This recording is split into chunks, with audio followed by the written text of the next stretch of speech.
Good evening, night walkers. Humor me. If a church bell rope twitched the second a killer crossed the city line, would you call it a warning or a coincidence? Take a seat by the aisle and keep your ears open. You're listening to Somnolent Conspiracies, where we greet you properly, ask you to think with us, and keep one hand on evidence while the other admits the chill. Tonight we're in London, where churches survive by learning new kinds of silence. At St. Clement's on Lime Street, the bell ringers swore the Sanctus rope quivered at odd hours, once giving a single bright note that set pigeons peeling off the tower. The times meant nothing until they meant too much. Each twitch matched, within minutes, the moment a man now suspected in 3 ritual-looking homicides entered the city, whether by train from Gatwick, by car across the A40, or on a coach through Victoria. The vicar called it Providence. The papers called it a haunting. The killer, perhaps, called it a promise to himself. Our detective believes in drafts and line of sight and how people turn patterns into omens. She also knows London is a net of sensors. Cameras that read plates, tap-ins that timestamp your breath, and phones that gossip with towers. We'll climb the belfry, taste brass on cold air, and check whether a rope can be tugged by anything but a hand. We'll line up bell times against traffic logs, and we'll ask a sicklier question. Who benefits when a holy place rings on cue? All right, boots sure on the ladder? If the rope moves, note the second, not the shiver. Let's see who or what started the bell. Part 1, the rope that twitched. The church had learned to keep its breath. St. Clement's on Lime Street held the city's weather the way a lung holds smoke. High windows misted, stones sweating through October, a dozen pigeons arranging themselves along the eaves like gray punctuation. Detective Eira Shaw signed the tower log with a biro that didn't want to write and listened for the quiet that comes after something wrong has already happened. Single stroke at 017, Reverend Hallam said, hovering at the foot of the tower stair as if he feared it might bolt. No practice scheduled. No one booked the chamber. I was in the vicarage kitchen and heard it like a fingernail on glass. Doors locked? Eira asked. Since evensong. Percy checked them. Then let's see the place that makes the ghosts. The stair was narrow, a spiral meant for smaller centuries. Her torch lifted webs and dust into moving star fields. The ringing chamber opened like a throat. The 12 ropes hung in their wells, woolen grips, sallies, banded in red and cream. One rope stood a little prouder than the rest, as if it remembered a hand. The Sanctus. Eira set down her case, snapped photographs before footsteps could change anything, and watched where the light found the small betrayals. There, a chalk smear on the Sanctus Sally, not the broad, comforting dust of a ringer's everyday touch, but a thin diagonal brush, as if a stranger had tested a bowstring. Below it, on the old boards, a neat V-shaped drag, pale in the dust, narrowing toward the rope's standing position. A pulled line returns to its center. The floor records it, even if the bell doesn't give voice.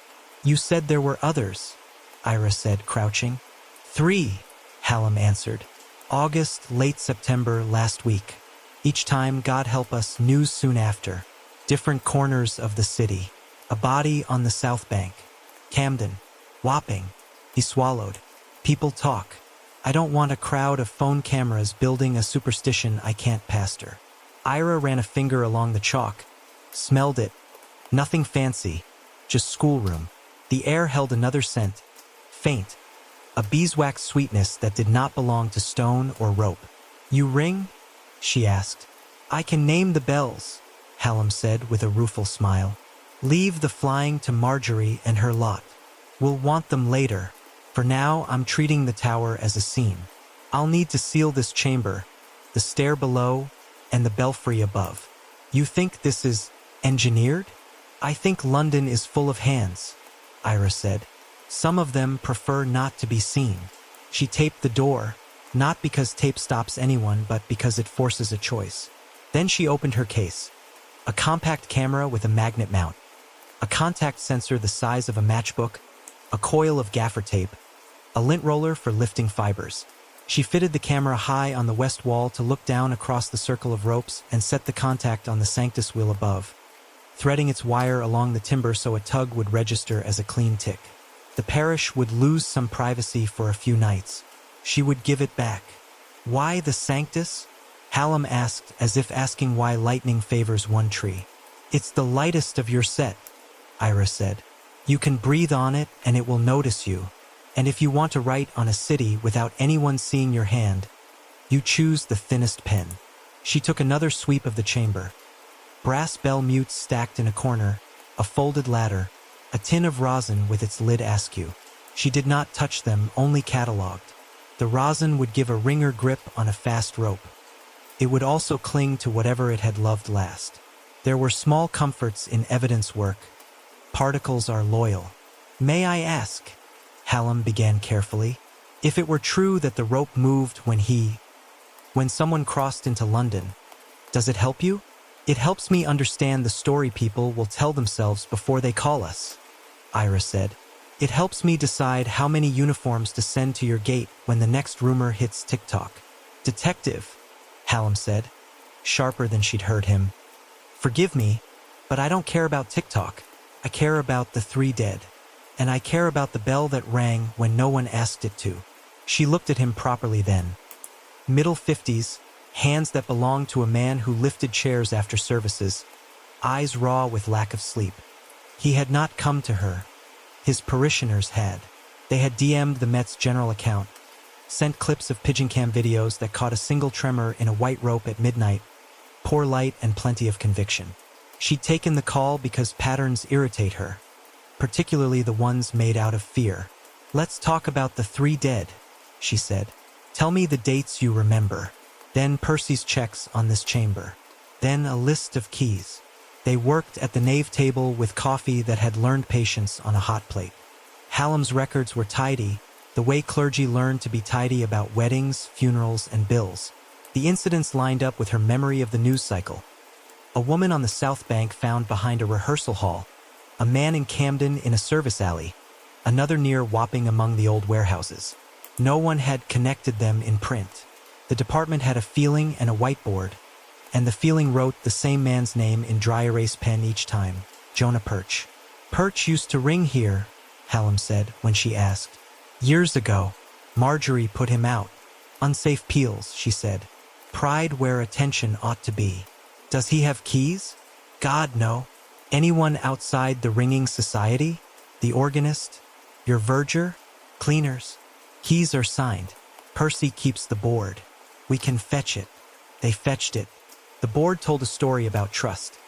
Neat hooks for each door, labels laminated, a ledger under plexi with signatures. Percy Vale's looping PV next to several late-night lockups. On the stair, Eira paused and tilted her head toward the belfry. Most churches speak quietly, wood on stone, rope on air. St. Clement's had another voice tucked beneath that, the smallest electric impatience, the faintest plasticky whine inside the timber's sleep. You hear that? She asked. Hear what? She climbed.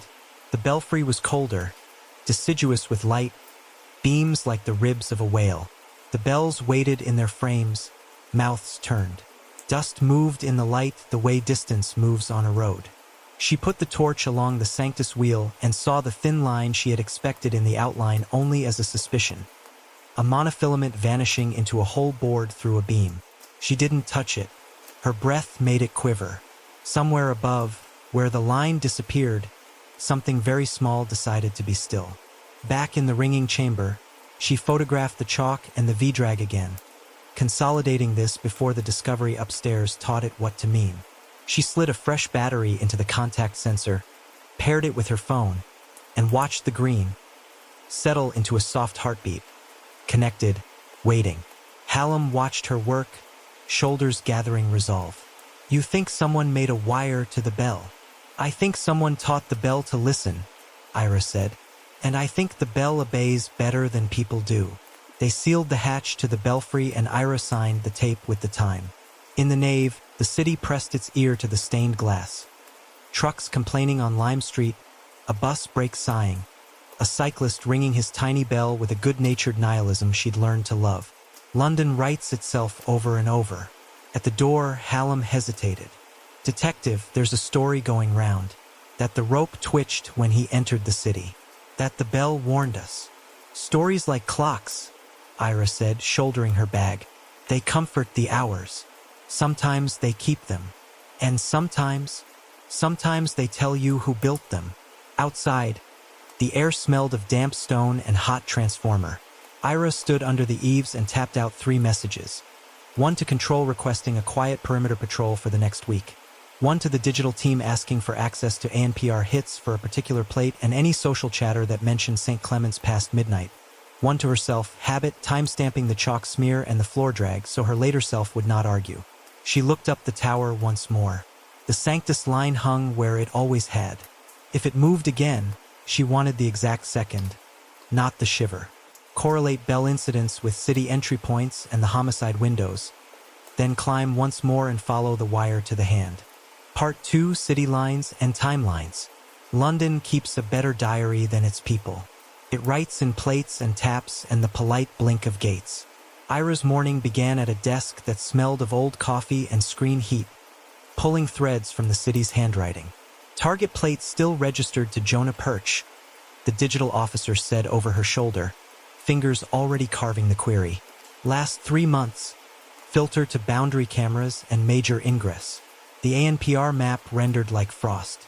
Hits flared where the city's arteries thinned toward the M25 and the Thames crossings. 3 stars began to matter. Here, here, and here, Eira said, fingertip hovering. A40 at Hanger Lane. Victoria Station, rail tap-in correlates with the same name card token, even if he used a different bank. And Vauxhall Bridge Road, coach drop. The timestamps stacked neatly in a column when she exported them. 012 at Hanger Lane on the night of the South Bank murder. 23:55 at Victoria on the Camden night. 021 at Vauxhall for Wapping. She slid the times under the footage from St. Clement's. The camera she'd mounted looking down the circle of ropes. The contact sensor she'd paired to her phone forwarding its tiny telegraph.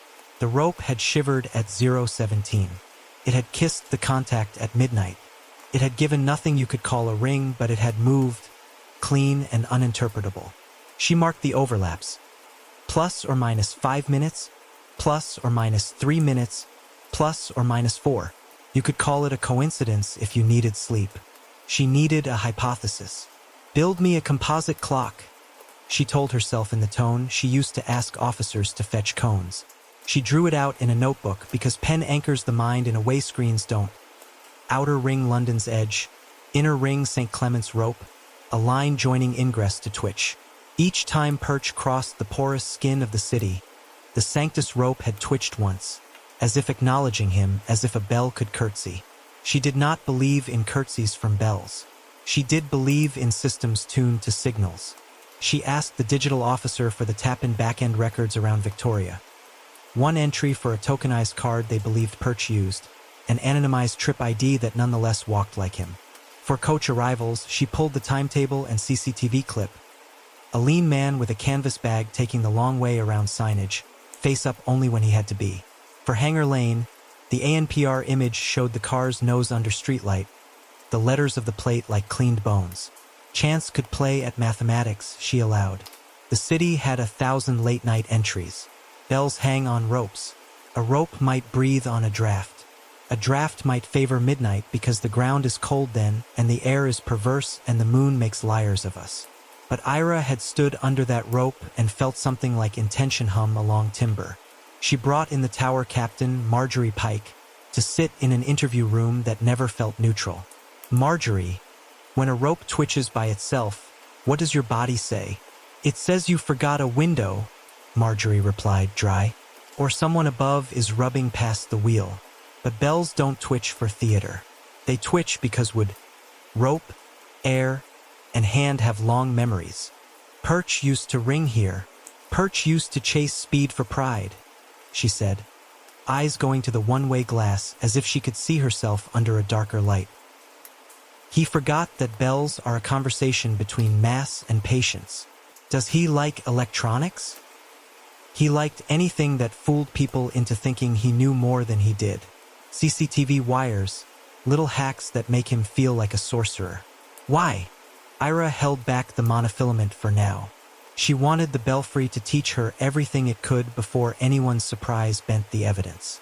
She only said, because the rope moved when he crossed the city line. Marjorie's mouth tightened.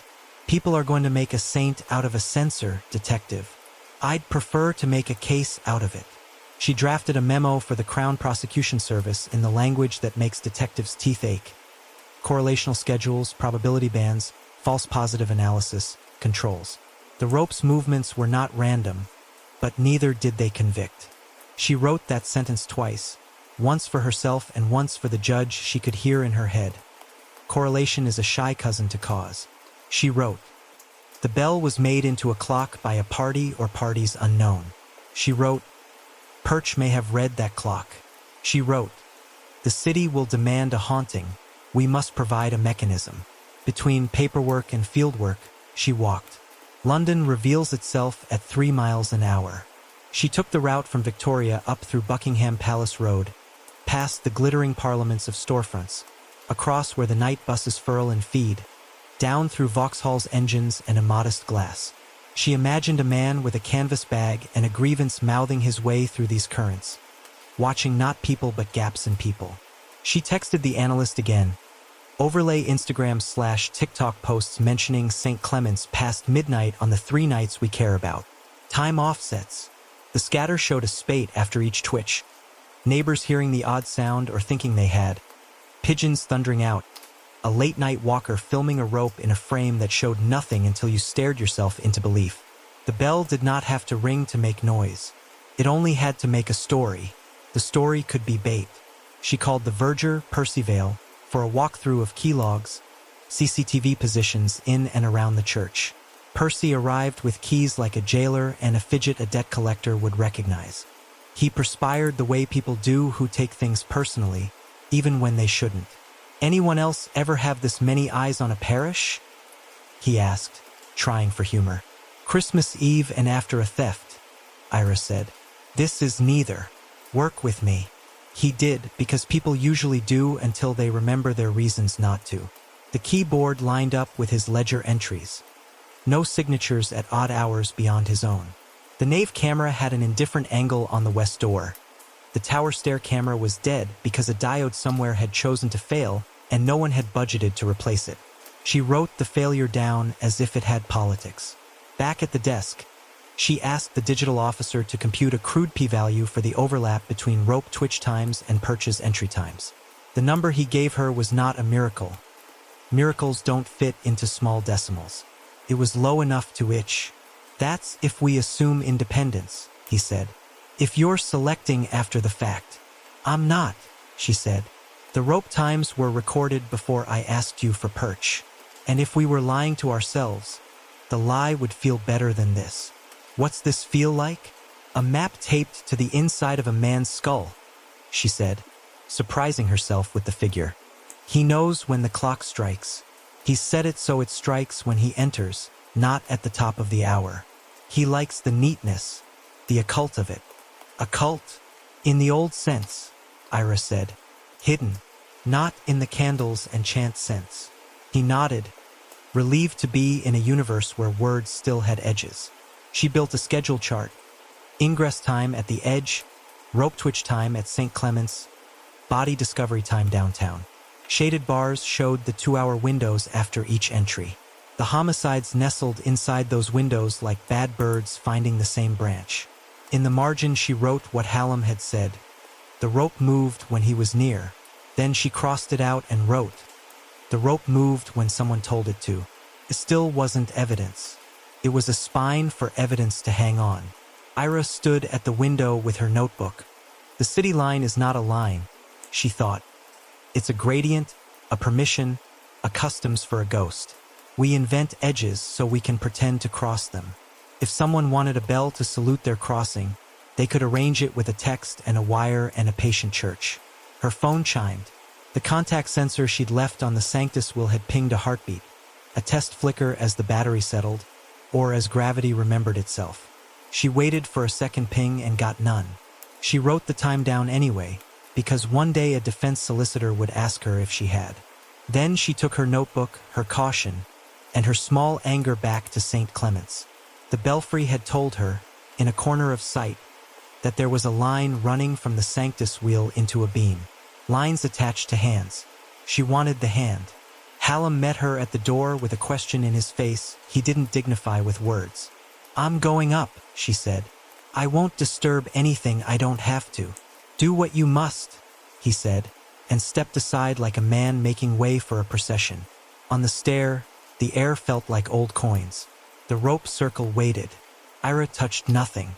She climbed into the belfry with a craftsperson's patience, placing feet on places feet have gone for centuries. The monofilament winked when the torch found it, then disappeared into a borehole no wider than a pencil a carpenter had once loved. She lay on the beam and put her eye along the grain, thinking of the way electronics smell when they wake. A faint hot pepper note under dust. Somewhere just out of reach, something small had been made to pull on something large. It was the city micro to macro again. Inspect the belfry. If a text can tug a bell, the wire will lead from the Sanctus wheel to a device, and from the device to a hand. Part 3, the belfry breathes. The belfry did not want to be hurried. It asked for the slow grammar of beams and mortises, the patience to let your eyes refocus from nave-dark to daylight sifted through louver boards. Eira waited with it, one palm against oak stained by older palms, her torch painting the world in small, decisive crescents. There, the thread she'd glimpsed yesterday resolved into something you could almost disbelieve because it was so slight. A monofilament line drawn taut from the Sanctus wheel hub, passing through a neat, bored hole that did not splinter. It was fishing line or something like it, clear enough to vanish until light decided to betray it. She watched it for a full minute. The line shivered once at her breath and then learned not to. She followed the line with the torch's cone, body flat to the beam, chin scratching old dust. Beyond the borehole, the line ran across the shadowed underside of a crossbeam, fastened to a spindle the size of her little finger. The spindle belonged to a device taped into a handmade nest of splinters and gaffer, a matchbox-sized winch with a small geared motor beneath a plastic cap. Someone had thought about torque. Someone had thought about noise. She did not touch the jacket. She leaned close enough that her own heat sent the faintest resinous note back at her. Beeswax, soft and yellow, had been rubbed along the spindle to quiet the judder a motor like this wants to make when it starts and stops under load. Bell frames speak. Beeswax tells them to whisper. Its scent lived here as if adopted by the wood. The winch had 2 wires coiled to its side, one running to a battery pack pocketed under a webbing strap, the other leading to a little black child of the telephony age. A pay-as-you-go GSM module with a stub antenna and an LED cold as a dead star. The antenna had been tucked to avoid the bell's swing. The tape was the same matte cloth Eira used on every scene, its edges cut with human impatience. She took photographs at 4 distances: context, mid, detail, serials. The serial sticker on the GSM board had surrendered some of its characters to friction, but one QR still clung. She did not scan it here. In this place, phones were for timestamps and heartbeats. The other appetites could wait behind the red cordon of laboratory air. There was one more small thing, almost thoughtful to a fault. A SIM tray eject tool taped under the joist with 2 turns of gaffer, its wire loop wrapped tight in rosin so fingers could find it by feel when cold would made nerves clumsy. Rosin for ringers was chalk for grown-ups. Grip, tack, a promise that the hand would not slip. It left a golden whisper where it kissed. Eira let her eye take in the geometry. The monofilament fixed to the Sanctus wheel's outer rim where a few millimeters could translate to centimeters on the rope below. The winch positioned to pull just enough to lift the Sally an inch, 2 at most. The battery pack generous for nights of small work. The GSM's antenna angling toward a slit of daylight where louvers made a reasonable window for radio to pass. It wasn't pretty, but it was clever enough to stay quiet. It hadn't woken the neighbors. It had woken the pigeons. She set the camera to video and captured a slow pan, narrating for her future self in the low register she used for crime scenes. Sanctus wheel, monofilament, borehole, winch with wax spindle, battery, GSM module with stub antenna, SIM tool with rosin, install consistent with someone who knows the bell's travel and tolerances. No fasteners into original timber beyond small boreholes. Tape aged a few weeks at most. Adhesive edge dust suggests exposure to tower air, not fresh. The thieves of London preferred brute force. Whoever did this favored etiquette, minimal footprint, reversible in an afternoon, the sort of trespass a ringer who loved a tower might commit and still hope to be forgiven. She slid her head farther into the narrow angle between frame and bell. On the winch's mount, a finger's breadth of beeswax had smudged to the wood where a right-handed installer braced while seating the device. The smudge took a print badly, but it took a photograph perfectly. On the GSM module, a tiny LED had a hunger pause, then ticked a once-per-minute hello.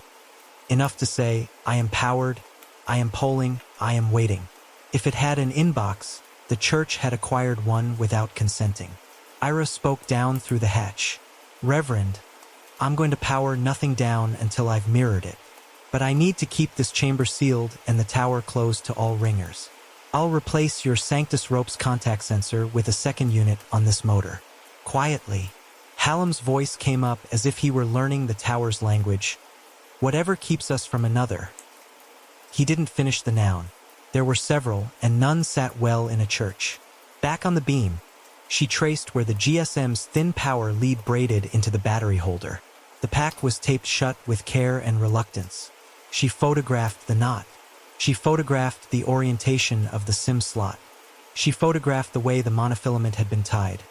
3 half hitches and a last small flourish that ringers would recognize, tidy as sailors.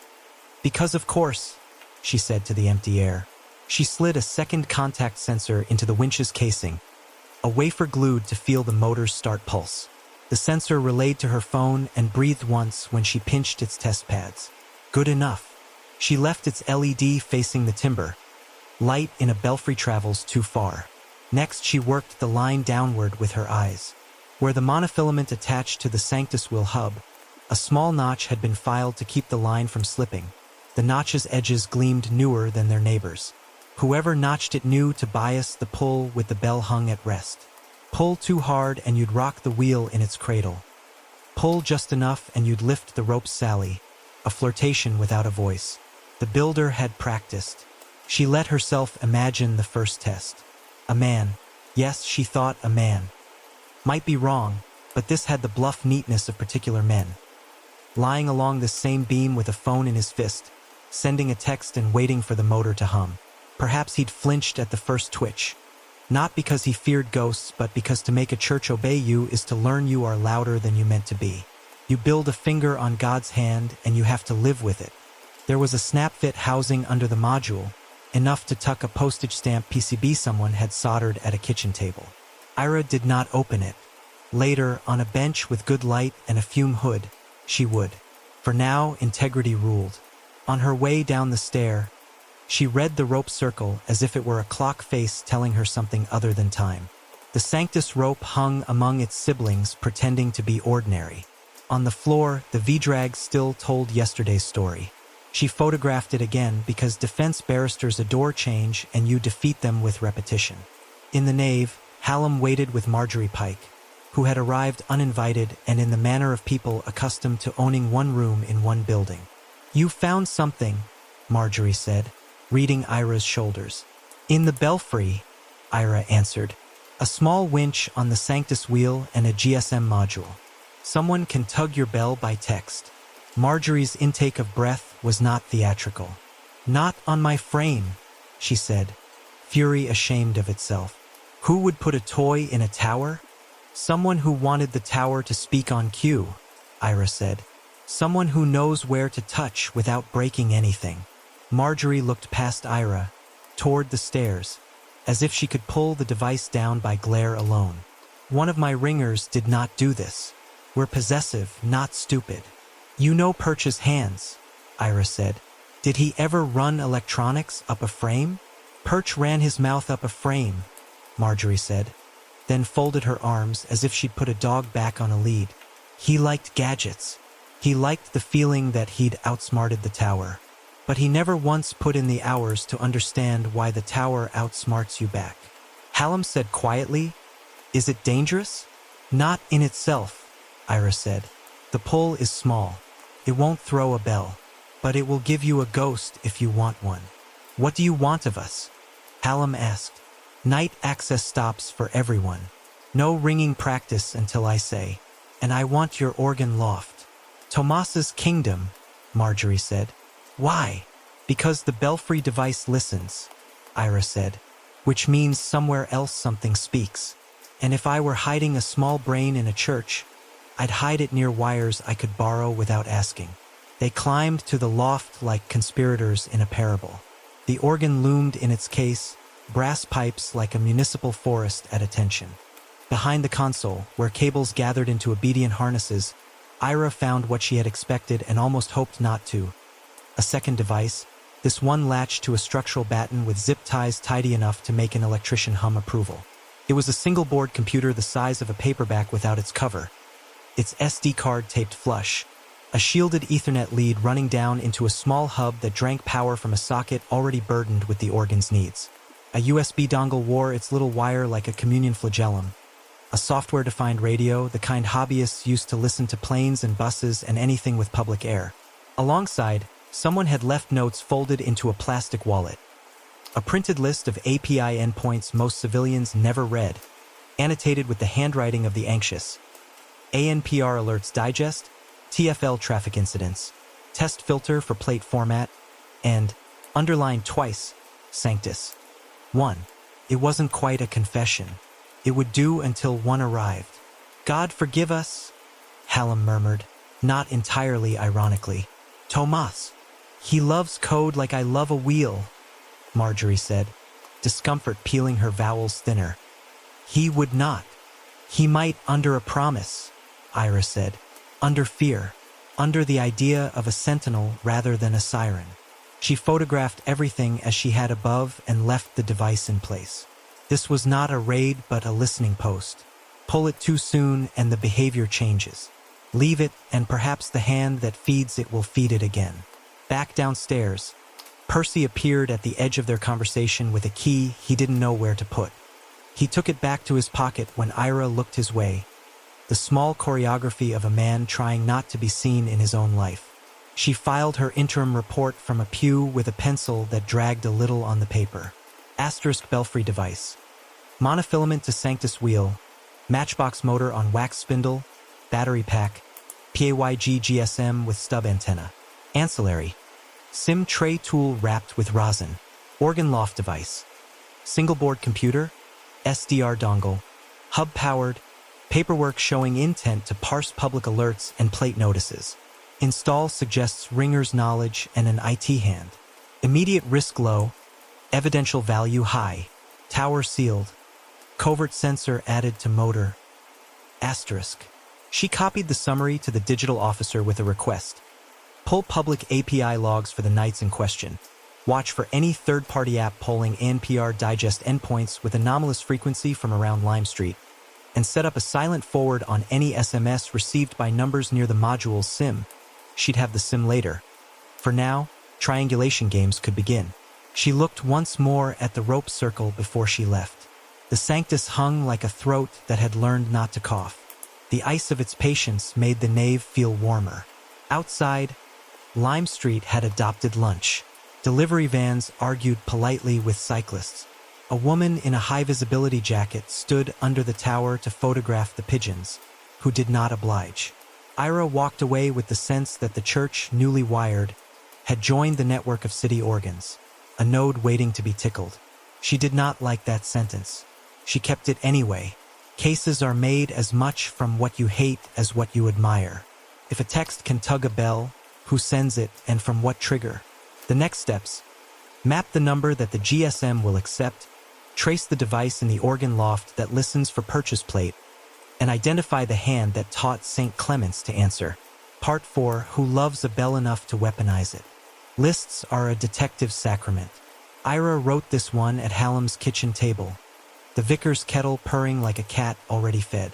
For names, each with a different flavor of access, skill, and grievance. Reverend Hallam. Keeper of keys, steward of reputation, a man who wore duty like an old suit and frowned at anything that scuffed it. No technical skill beyond the parish Wi-Fi password. His motive would be protection of parishioners, of the church's fragile dignity. But his hands were pastoral, not soldered. Marjorie Pike, tower captain, years of bell craft in her wrists, an authority that could clear a chamber with a look. She had reason to keep Perch out and the temperament to build a threshold alarm, if only to buy time and help. Electronics? Minimal. But she knew exactly how much pull the Sanctus would tolerate, where a notch could be filed without waking the frame. She'd call a device like that an intrusion until she decided it was a guardian. Tomas Illich. Organist by stipend, coder by love. The notes in the loft had his tidy panic all over them.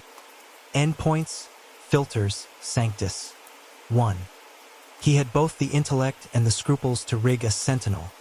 The word Marjorie would use if she needed him to believe. He could slip between worlds, liturgical and digital, with the ease of a man who finds comfort in systems that behave. Motive? Fear. Also, a musician's taste for timing. Percy Vale. Verger. Keys, closets, petty authority. He carried his debts on his shirt like small weather. He could be bought, and he could be asked to look the other way for cash that felt to him like oxygen. Technical skill? None. Access? More than anyone realized. And then there was Jonah Perch, whose name did not belong on the list because it belonged above it. Prime mover, former ringer turned security contractor. The man the city suspected without quite saying so. He had both hands. The one that loved the tower enough to trespass without damaging it, and the one that loved control enough to build a clock out of piety and wire. He'd been exiled from St. Clement's ringing society years ago for unsafe peals. He'd taken that humiliation and built himself a religion of getting even. Eira put her pencil on the paper and added a name that didn't bleed ink onto the others but shadowed them. Avery Locke. One of the dead, and more than that, the whistleblower who had gotten Perch banned, whose email to the Central Council of Church Bell Ringers had been monotonously specific about Perch chasing speed, ignoring calls, making bells run hot. Avery had a gift for making the untidy crisp. The dead often do afterward. The interviews came as a low-weather system over the parish. Hallam sat with his tea, his hands around it as if the cup had asked for prayer. "If you're asking whether I sanctioned anything," he said, "I did not. Marjorie came to me 2 years ago after another unpleasant run-in with Mr. Perch online. She asked what the church could do. I called the police. The police advised us to call them if he appeared. Nothing stuck. Did she ask you if she could rig an alarm?" Eira asked. "She asked if we could have a camera near the tower door," he said. "We already did. She asked if she could station a ringer here, eyes on. I said we didn't have the manpower. The rest?" He gestured toward the ceiling, which did not answer. "Reverends learn late that people do things they believe are right and tell us later, asking for absolution. Do you think she told Tomas to help? I think Marjorie asks for help like a thunderhead asks for rain," he said. "And Tomas hates bullies. Give him a moral frame and he'll build you a working machine to fit it." Eira found Marjorie in the tower chamber, coiling a rope that didn't need coiling for anyone's benefit but her own. Her hands were angry in the way of craftspeople who have seen their work recruited for theater. "Tell me you didn't put that toy on my Sanctus," she said before Eira had spoken. "Tell me you're about to carry it out of here like a rat." "Not yet," Eira said. "The rat is attached to a leash. The leash leads to a hand I'd like to catch. Did you know about the organ loft device?" "You mean Tomas's monk's cell?" Marjorie said, grim. "He asked me whether it would be possible to tug a Sally without rocking a bell. I said only if you were cautious and a little vain. I told him not to try it. He said he wouldn't. He said a sentinel could be quiet. I heard the word and let myself be foolish. Why did you want a sentinel? Because Jonah Perch promised he would come back and make the tower dance and that someone would get hurt," she said calmly, which is another way of sounding like a shout. "Because Avery begged us to keep him out after he stopped that quarter peal before Perch killed a man through pride. Because I cannot post a constable at my door. We built a wire that would tell us if he crossed into the city so we could call for help. It wasn't to ring a prophecy. Who installed the belfry piece?" Marjorie looked toward the stair, and Eira understood the look as the shape of a lie she didn't want to tell. "I didn't climb above the wheel," she said. "I can. But this was done by someone who thought they were being kind to the timber. Tomas wouldn't touch the frame. He loves the organ like I love the bell. He is faithful to his instrument." "Tomas will talk," Eira said. He will, Marjorie said. He will try to make you understand that sometimes you're forced to choose your harm. Tomas Ilich met Eira in the organ loft with his hat in his hands like a stereotype he didn't like but couldn't help. He looked younger when frightened, which is a sentence that fits most men. Yes, he said at once. I built a listener. It ingests the public ANPR alerts digest and some TFL traffic data. It filters for a plate. It composes a message in the format Sanctus. One and sends it to a single number. The code is annotated. You will find my comments scolding myself for every ethical compromise. Whose number? Eira asked. Mine, he said. At first. Texted me. Then Marjorie's. Then, when Marjorie convinced me we could build a mechanical tug without hurting anything, I registered a PYG sim and pointed the messages there. He swallowed. A sentinel, so that if purchase plate crossed a camera, the tower captain and I would have a heads up. We could call the police. We could avoid being alone in the stair. You never meant the device to be a show, Eira said. I hate theater, Tomas said. I hate spectacle. I love cause and effect. I thought I was building a doorbell for a very large door. Did you install the winch? No, he said, and the no had the quickness of a man relieved to tell the truth. I spec torque and pull into a note because Marjorie asked what would be safe. I drew lines on a diagram and said, if one were to do this, one would use beeswax and monofilament and avoid the wheel's arc. But I didn't climb. I bought the parts. I left the box in the vestry with a post-it that said, don't. It was a coward's note. Who took the box? I left it, he repeated. The way people wrap a broken glass in too much tissue. Eira looked down at the nave through the loft slats. The church had that late afternoon color London puts on when it is trying to guess at evening. Down below, Percy drifted past the font with a mop and the conscience of a man who knows mops can't clean certain things. Percy, she said later in the vestry, sunlight slicing the air into bars. Did you ever prop the tower door for anyone? Only on practice nights, he said lightly, his knee bouncing. You know how it is. Ringers run late. They want to nip in rather than knock. On 2 nights last month, Eira said, you logged yourself on the keyboard after Compline. Your signature looks like you were in a hurry. If I asked your bookmaker, if I found him, how much you owed that week, what would he say? He'd say I was clean as the big bell, Percy said, and then he sagged, as men do when their rehearsed line burns their tongue. He'd say I was behind and promised a favor when a friend asked. A little thing. Leave the stair door on the latch. I didn't see who. It was only a church detective. Who's going to rob God? God doesn't keep cash in the belfry, Eira said. But someone does keep devices where God can hear them. Percy's face went gray. I never went above the ringer's chamber, he said. I swear it. I don't like heights. I don't like pigeons. I don't like sin enough to climb for it. She believed him, not because he deserved belief, but because the beeswax smudge upstairs had the neatness of a hand that had done careful things in towers. Percy's care was of a different species. She returned to the list and wrote arrows. Hallam to none. Marjorie to Tomas, to the idea, to the code. Tomas to the device in the loft, to the messages, to the sim. Percy to the door, to the notion of favor. Perch to everything else. To the history, to the grievance, to the dead.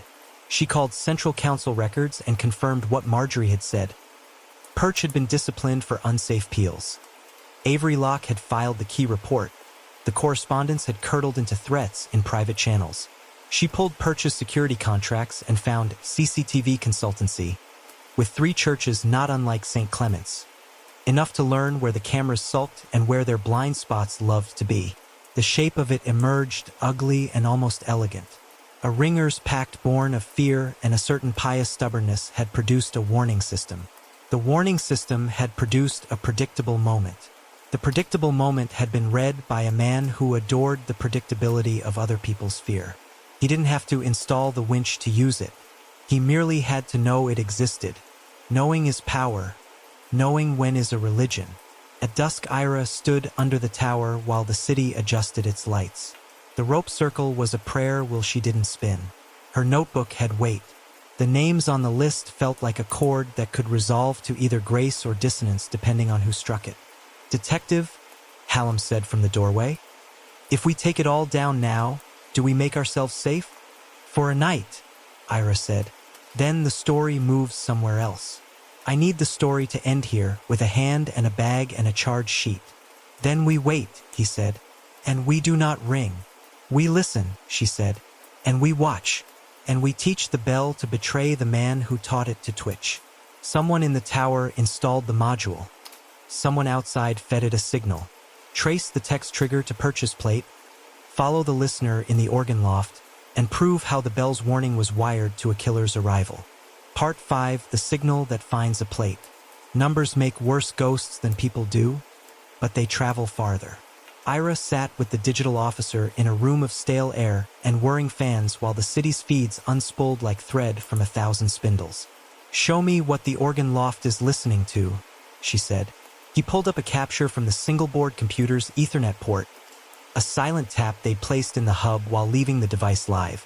The graph flared with polite, legal requests to public endpoints most citizens never meet on purpose. Traffic incidents, road closures, and the ANPR alerts digest that local authorities subscribe to but hobbyists sniff because the world keeps inventing windows and forgetting curtains. "There," he said, highlighting a pattern. "Every minute on the minute it polls the digest. It filters locally.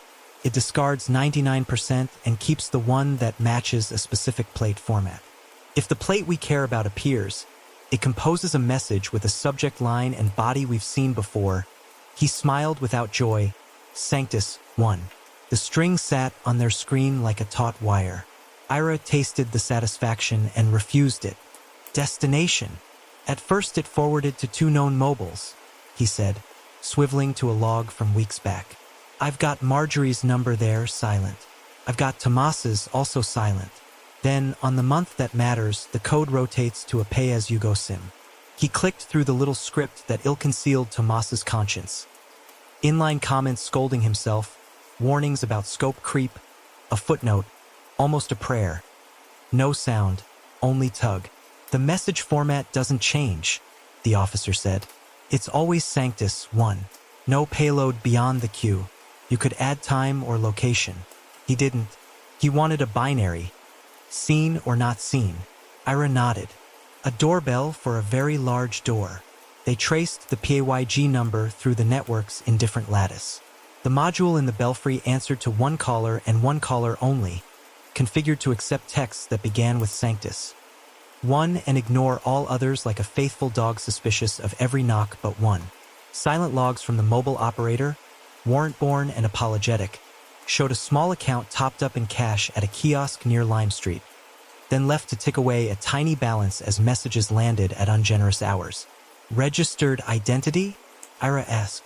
"An alias with a surname we can't ask royalty to share," the officer said. "The civic joke of the insecure. CCTV around the kiosks awash. Hoodie, cap, pandemic manners. Compare the kiosk time to organ loft edits," Eira said. He did. The commits in Tomas's code repository. Private but not private enough. Landed within a week of the SIM purchase. Tomas provided timestamps, even when he didn't mean to. People who love machines leave fingerprints in tick marks. She interviewed Tomas again, gently, in the organ loft where he looked like a priest who had invented a second liturgy. "The PAYG SIM," she said. "We can't dance around it. You registered it.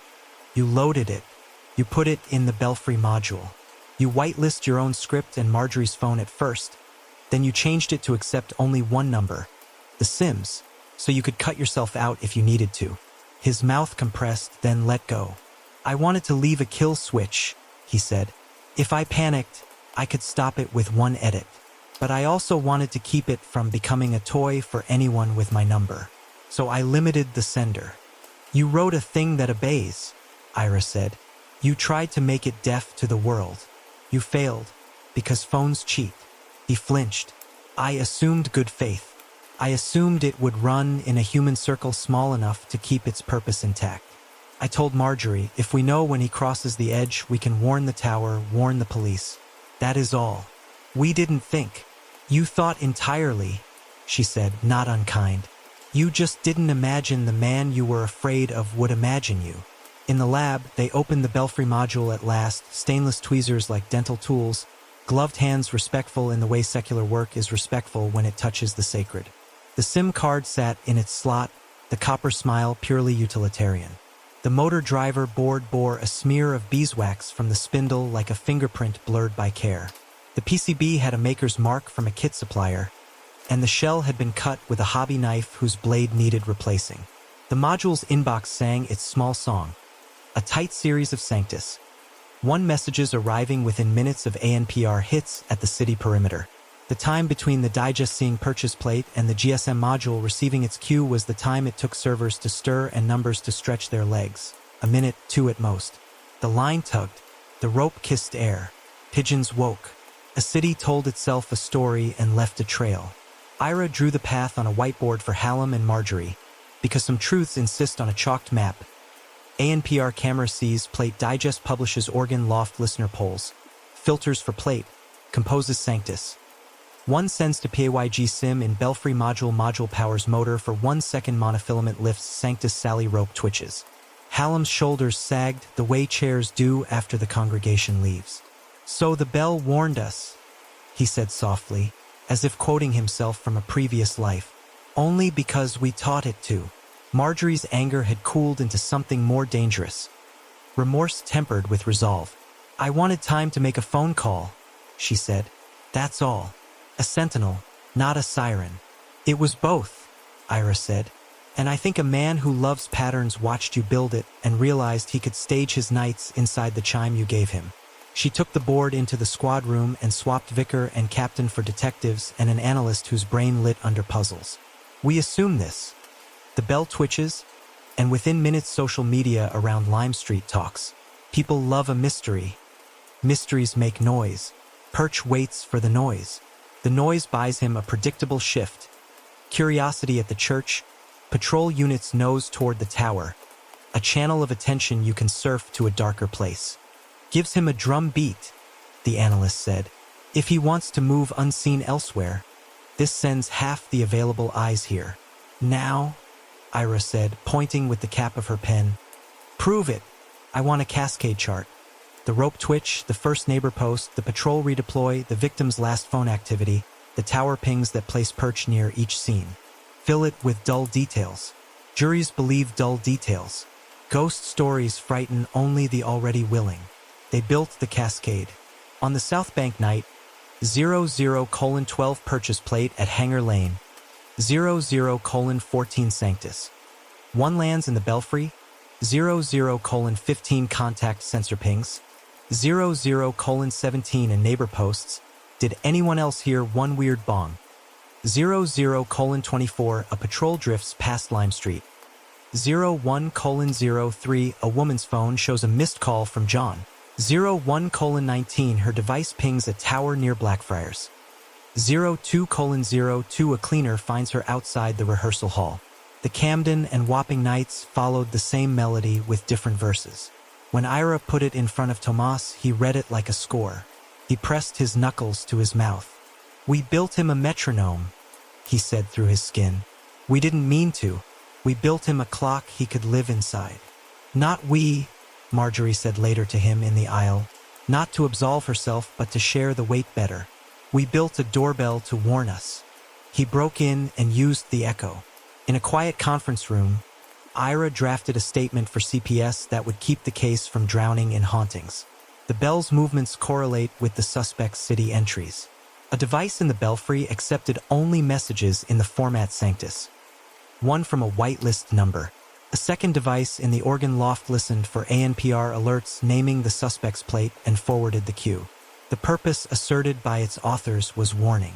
The effect was to create a predictable event the suspect exploited. ***, it was all so tidy it made her teeth hurt. She stood under the tower one more midnight with a small team parked out of sight. The Sanctus rope a pale vein in the dark. The contact sensor slept. Her phone did not. She'd set an alert on the belfry motor start pulse. If the module received Sanctus 1, her screen would bloom. Do you ever wish it were a ghost? The young constable beside her asked. eyes on the stone. "I wish it were a draft," Eira said. "You can fix a draft with felt on a door. With people, you have to find the hinge." At 00:03, nothing happened. At 00:47, nothing happened. At 01:12, a fox trotted across Lime Street with the self-approval of the city's least accountable landlord. Eira's phone remained contained. The city does not perform to order except for money. Eventually, she sent the team home and left the tower to its deep, proper silence. She had enough to argue mechanism. She did not yet have enough to lock a man in a box.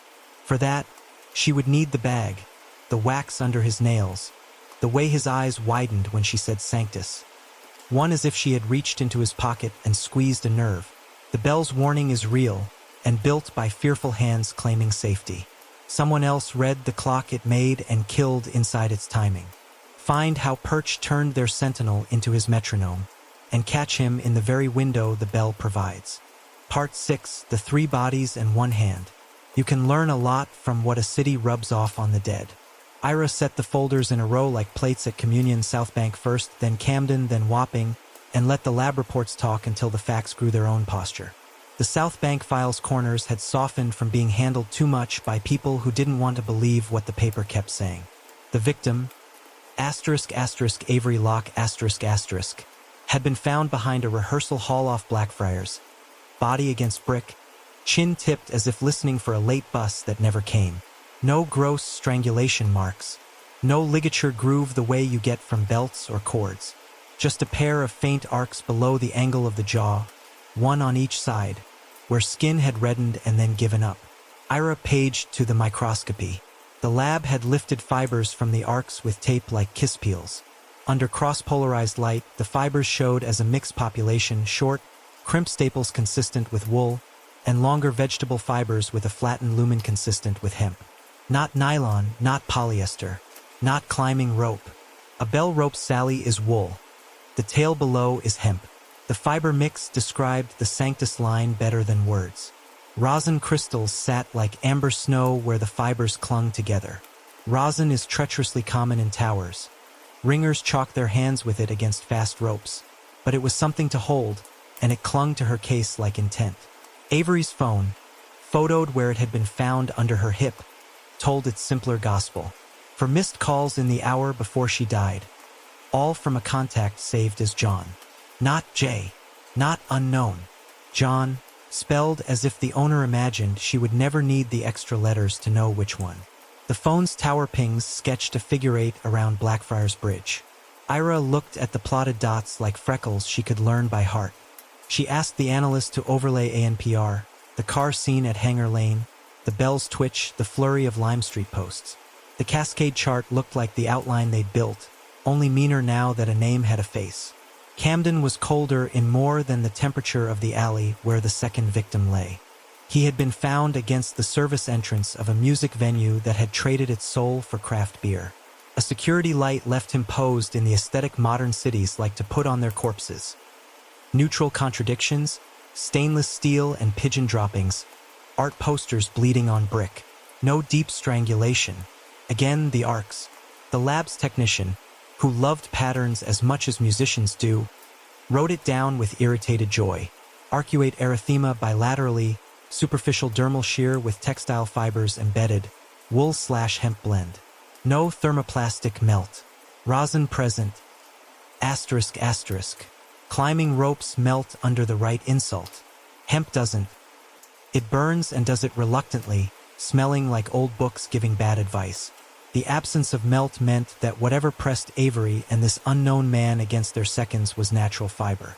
Bell ropes, all over England, stored in churches that assume virtue but keep neither etiquette nor CCTV budgets. The Camden man had one pocket prize that made Eira curse out loud in the lab corridor. A folded flyer for a ringing festival, creased down the middle. St. Saviour's Grand Autumn Peal, quarter and half-quarter for all levels. The date on the flyer had grown yesterday too fast. Flyers regrow. This one had not yet learned to. Wapping was the third folder and the heaviest. The dead woman's coat cuff had been bagged carefully. because the crime scene officer had learned Eira's preferences and tried to love them. The lab had brushed the cuff seam and coaxed out a powder that settled into a petri dish like yellow snow with bad habits. Under energy-dispersive X-ray, the grains sang copper and zinc, the duet of brass, with a faint accompaniment of tin and trace lead that matched antique bell clapper were better than anything from a modern hinges and nails palette. The lab had put the dust in a lineup against a control they cut down from St. Clement's own clapper in the small hours when you can do small heresies if you promise to put things back. The element profile lined up like soldiers. Could she have brushed a church door? The Crown's future barrister would ask. She brushed a bell's breath, Eira would say, not smiling. In a city whose bell frames have been stroked by beeswax and neglect since before your wig style went out of fashion the first time. The whopping woman's cuff had beeswax too, a shimmer of esters that the lab said belonged to an old block dissolved, used, resolidified, with a profile they could match to the residue she'd photographed on the winch spindle in St. Clement's belfry. Beeswax is not a fingerprint, but it is a kind of accent. The city lodges its trades in the smallest places. There was a flyer in her pocket, too. Same fold, same font, same promise of bells behaving themselves for the enjoyment of people who had never been afraid of sound. Who put these in their pockets? The analyst asked, pushing the photographs away as if they tried to tell him a joke about his mother. Someone who wants a story, Eira said. Someone who likes symmetry and thinks that the world is improved when his hand is the rhyme scheme. She took the folders to Reverend Hallam and Marjorie Pike not because they were evidentially necessary, but because she wanted them to feel the same shift she felt when paper stops being reports and starts being gravity. Wool and hemp, she said, tapping the Camden arcs. No nylon. Rosin crystals. The same mix you keep in your ringing chamber. Marjorie's mouth thinned. Ropes kiss necks when ringers make mistakes, she said. A rope drawn fast can burn bare skin where it passes. But you don't put a rope to a throat unless you mean to. Brass dust, Eira said, opening whopping. Not door brass, clapper brass. Tin trace and the kind of lead that spends 100 years being hit by sound. Hallam closed his eyes. We give God our medals, he murmured. He gives them back to us with a patina that says, I was used. And Avery, Eira said quietly, laying down the South Bank sheet. The name hung in the nave an inch higher than the paper. Calls from John. Pings near Blackfriars. And this, she produced the flyer she had already learned by heart. Someone wanted bells in their pockets. Marjorie reached for the flyer and did the small thing men go free for not seeing. She didn't touch it. She hovered her hand over it like heat and nodded once, as if counting cost. Avery stopped him, she said, as if they were standing in a courtroom trying not to look at the dock. She called unsafe peels unsafe. She had the authority of a woman who had run hot bells and kept them from killing people. He would pay her with a story, then he'd make the story say he rang on her. Eira would not use the word ritual even in her head. Rituals give men dignity. Habits give them habits. But she could not pretend the pattern didn't want a shrine. Entry, twitch, chatter, walk, approach, throat, pocket. The kneeling things inside those words were not holy. She moved through the scene photos at the pace of regret. The Camden Alley's brick had a brush of yellow near the height of a man's shoulder. She asked the lab to repeat the EDX there because lazy brass hides everywhere, but the ratio slurred like pub brass, not bell. The whopping warehouse door was a rougher timber than St. Clement's frame. It had drunk London filthy water for decades and learned to make a mold of every hand that passed. The South Bank rehearsal hall had emergency lighting with cages that could snag wool. None of it contradicted the bell. None of it saved it either. She sent a request to cell analysis. Triangulate Jonah Purchase device on the nights in question. He wasn't stupid. He varied behavior. Sometimes he'd leave the phone dark when you wanted to watch it most. But men who like to play conductor forget that music leaks. The network gave her pings near Blackfriars, near Camden High Street, near the Wapping footpath. The times sat at the right edge of the 2-hour windows she had drawn in pencil and then in pen. She let herself do the mathematics for an audience that would never love it. Probability of 3 independent features, fiber mix consistent with bell rope, beeswax and brass composition consistent with bell clapper, Missed calls from suspect's name within a window, stacking inside the same nights. She wrote the number down and then crossed it out. She would use it if she had to. She preferred duller things. A canvas bag with wax flecks, a rope section cut with a ringer's knot at the end, a flyer folded like a man who repeats himself. She walked the ringer's chamber again with eyes trained by the photos. The tin of rosin on the shelf had left a ring on the wood like an old crop circle. She asked Marjorie to show her the Sanctus rope Sally, where the wool had been re-whipped last, where the hemp tail showed a new varnish from a repair. Marjorie's anger changed to compulsion at the chance to lecture. That was fine. Passion is a reagent. Could a man take a section of rope like this and hurt someone with it? Eira asked. He could burn them cruelly, Marjorie said. You'd keep better control with a shorter line than a whole tail. You'd get a pair of arcs instead of a full ring. You'd leave wool and hemp and a story you could recognize if your hands have any business near a rope. Would he carry wax? Eira asked. To quiet the world, Marjorie said. Or his conscience, but wax doesn't help with that. They stood with it a long minute.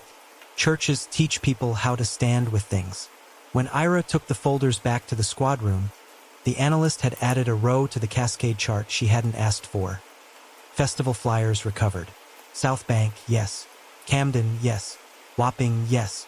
The font's descender on the G in ringing had a broken serif, as if the printer had loved its job too much.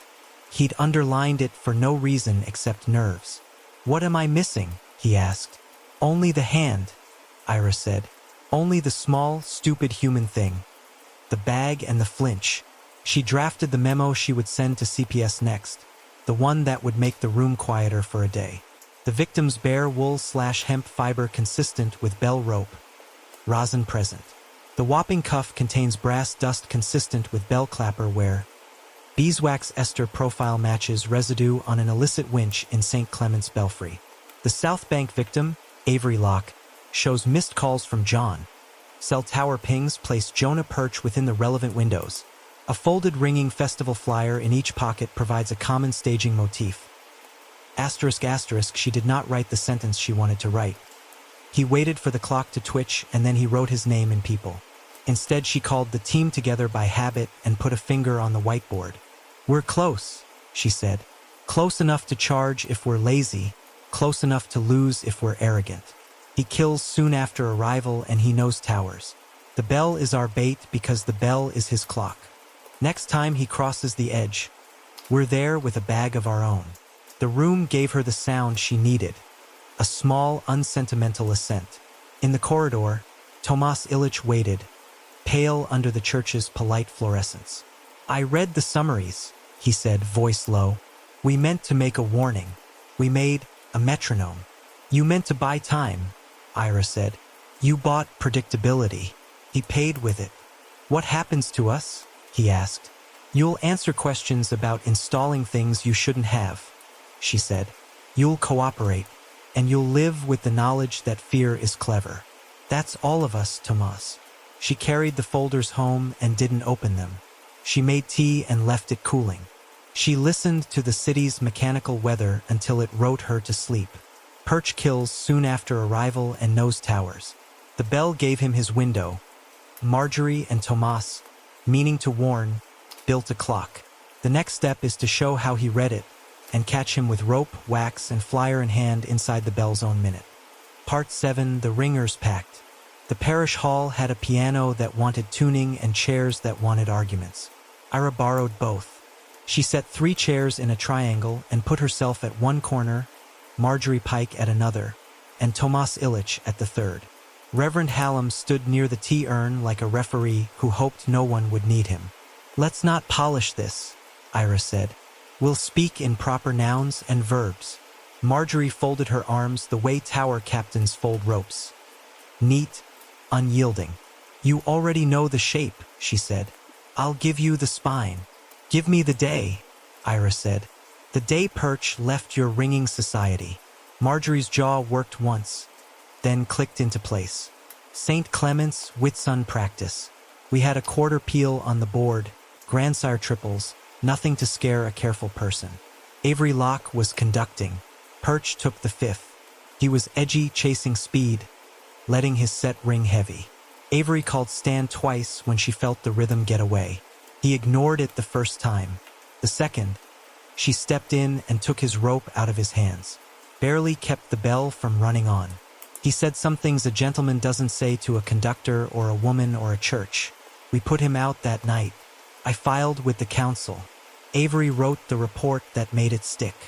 Unsafe peels, Eira said. Not because she needed the phrase, but because eventual jurors would. Unsafe pride, Marjorie corrected. That's the charge we don't have on paper. And afterward? Messages, Marjorie said. Boasts on forums where boys age 35 call themselves lads. A promise to make the tower dance. A suggestion that if we wouldn't let him ring, he'd find other ways to be audible. Tomas sat forward, fingers bridged like stops on his manual. She asked me for help, he said, glancing at Marjorie. After another run of messages last year, she said, "Can we know when he's near?" I said, "The city leaks future for free if you know where to listen."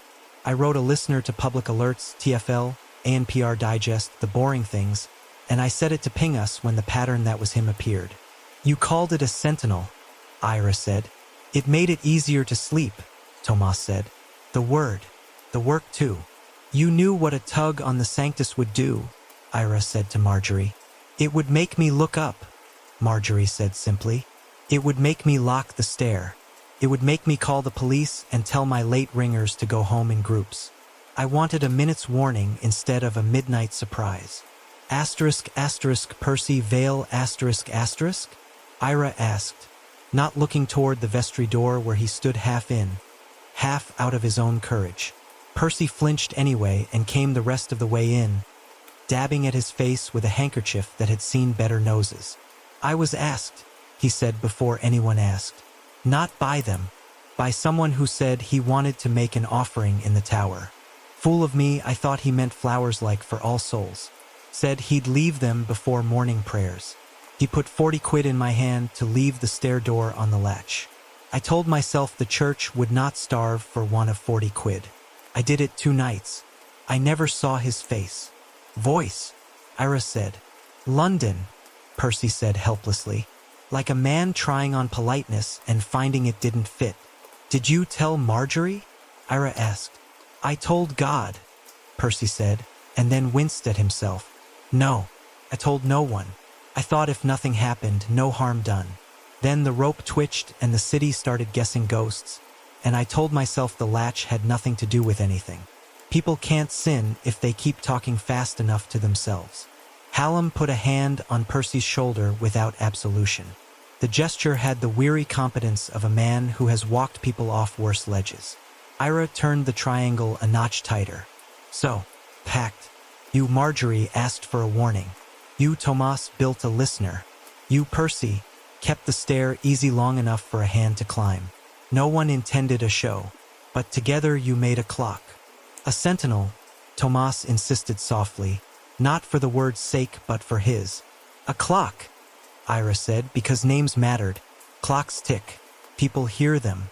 One man, in particular, listened for the tick and wrote his nights inside it. Marjorie looked at the floorboards with what might have been prayer or inventory. I thought, she said, we were choosing our harm. We chose the harm we could see.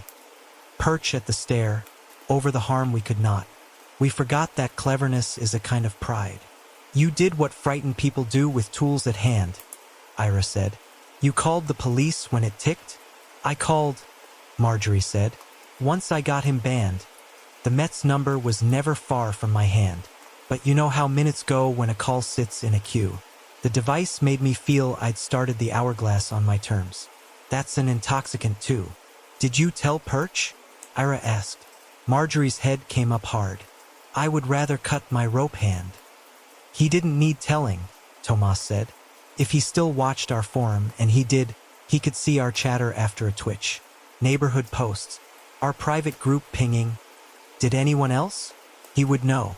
People hung bells to call communities. We built a thing that called ours and forgot he was listening too. Eira thought of the belfry winch's beeswax. applied with a ringer's fondness for quiet. "Who climbed?" she asked. "If not you too?" Marjorie's eyes shifted to the side in a movement so small the pigeons would have missed it. "There are 3 ringers who climb like cats," she said. "None of them would do this. There is one who climbed like a man who learns by bruising himself and telling everyone the beam jumped at him. That would be Perch." "And the wax?" Eira asked. "Ringers love wax the way sailors love knots," Marjorie said. "We keep it to quiet rope rub to sweeten wood. You'll find it in every tower in London. And in his pockets, likely, because he always liked to have a trick to hand." The room settled into the kind of silence that rings. Eira let it hold for a count of 10, then cut it cleanly. "Here is the posture of your part," she said, spreading a single sheet she had written for them, knowing it would later be quoted against them and wanting it to be true. ***, you installed an unauthorized device in good faith to warn your community. You did not intend it to be a siren. You did not foresee its timing would be exploited by a third party to stage violent acts. ***, you will accept responsibility for your part. The installation, the lack of notice to the diocese, the hubris of doing something because you could. You will cooperate fully.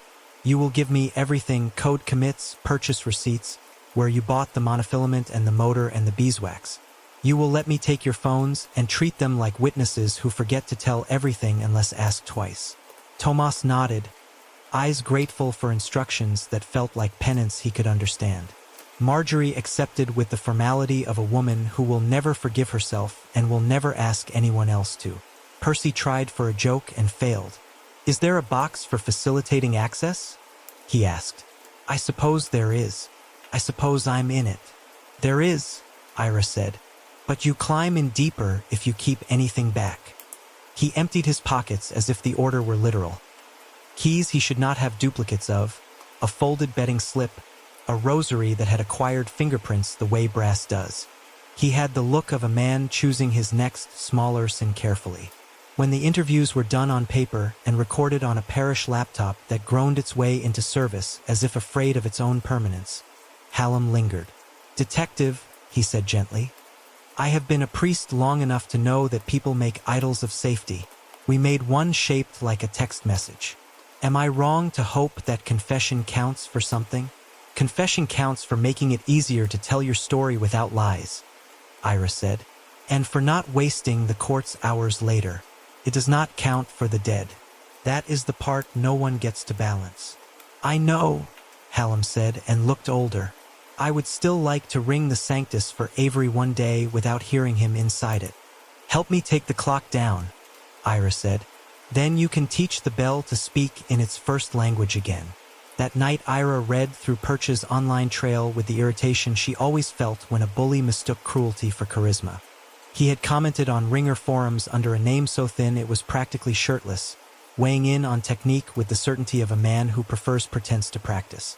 He'd posted a photograph once of a rope knot tied poorly and then retaken it with the knot corrected after someone scolded him. Pride, then shame, then a redoubled pride. The arc of a small theology.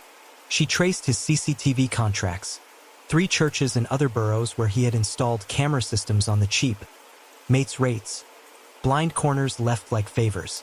He had learned how parish tech hid in plain sight, tucked behind organs in vestries, cabling run through generous voids meant for sound. He knew where to stand inside piety without stepping in it. By the time she closed her laptop, the pact had a shape she could explain.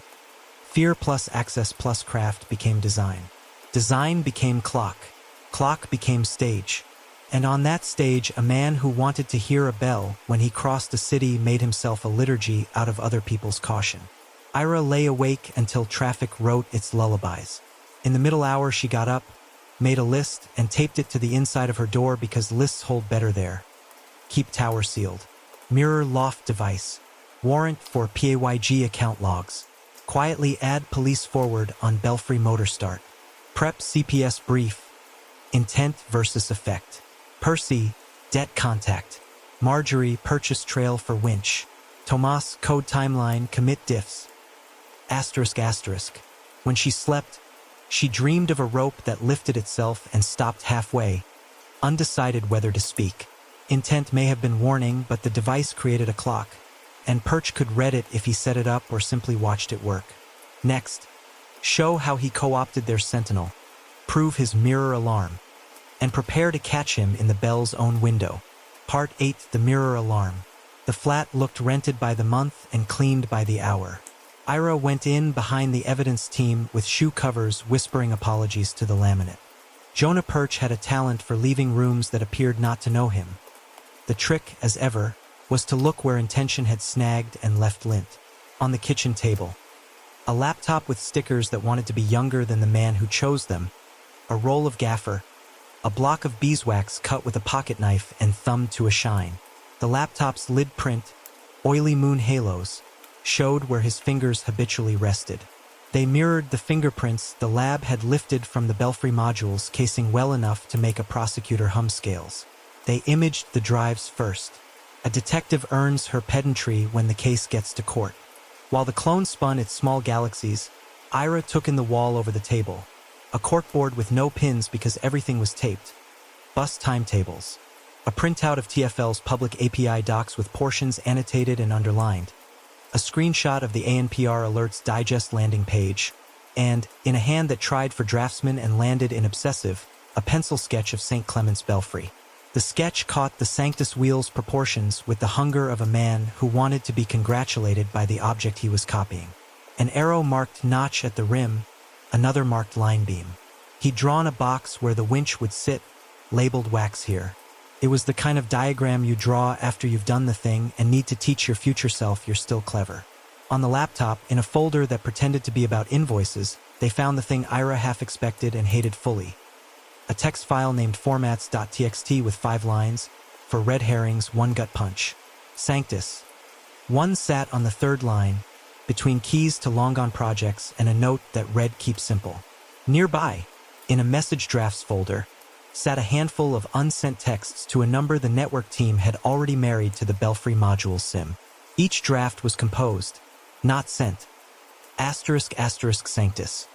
1 ** alone, parcel wrapped and ready. He'd tested himself to the edge, then stepped back. A man enjoying the knowledge that he didn't have to push the button to own it. In a drawer, carefully wrapped in an off-brand lens cloth, the team found a GSM sniffer. A pocket device the size of a chocolate bar with a stub antenna and a screen that stuttered its way through nearby traffic like a gossip who only whispers when he's sure you're listening. The sniffer's last session showed the Belfry module's SIM chirping night by night, regular as a metronome. He'd been listening to his own bell. Eira laid the sniffer beside the laptop and thought of the organ loft's little board chewing the ANPR digest, spitting Sanctus. 1 into the tower, and the Belfry module answering with a 1-second pulse. Perch had built nothing original so much as he had built a mirror of their alarm, not hardware but habit. He'd mirrored their behavior in his own routine, letting the bell cue him the way it cued them, letting the city's noise open the path he wanted. He was a second-hand conductor, standing behind the real one and copying the gesture on a fractional beat. The browser history did the vulgar work of telling Eira she was right. He had a saved search for St. Clement's Lime Street, filtered to newest, a handful of forum tabs where ringers swapped gossip about practices and peels, and, tucked into his bookmarks, Tomas Illich's Git profile. He'd forked nothing, he'd watched everything. Men who want to outsmart you become your quietest students. The email client, Spartan, businesslike, contained invoices for CCTV consultancy, written in tidy lies. But in between the invoices, Eira found a chain where Perch had emailed himself public source code snippets. A GitHub gist of a hobbyist's TFL polling script. A repo for scraping the ANPR digest. A discussion board where someone had warned, uselessly, that ethics begin when the endpoint is free. Perch had copied the parts that suited him and bypassed the parts that preached. He'd highlighted a comment in another man's code that read "Don't be that guy" and left it undeleted, as if the comment were seasoning rather than instruction. On the bed, a canvas bag sat as if posing. Inside, a short section of hemp rope with its end whipped neat in a ringer's habit. A folded ringing festival flyer, not St. Saviour's this time, but another church's copy with the same broken serif on the G. And a tin of rosin whose lid showed fingerprints slimed by heat. The rope had a bruise of beeswax rubbed into the first foot. making it stiffer, quieter, more obedient. He had made a tool and named it without words. Bag goes to primary, Eira said, throat dry.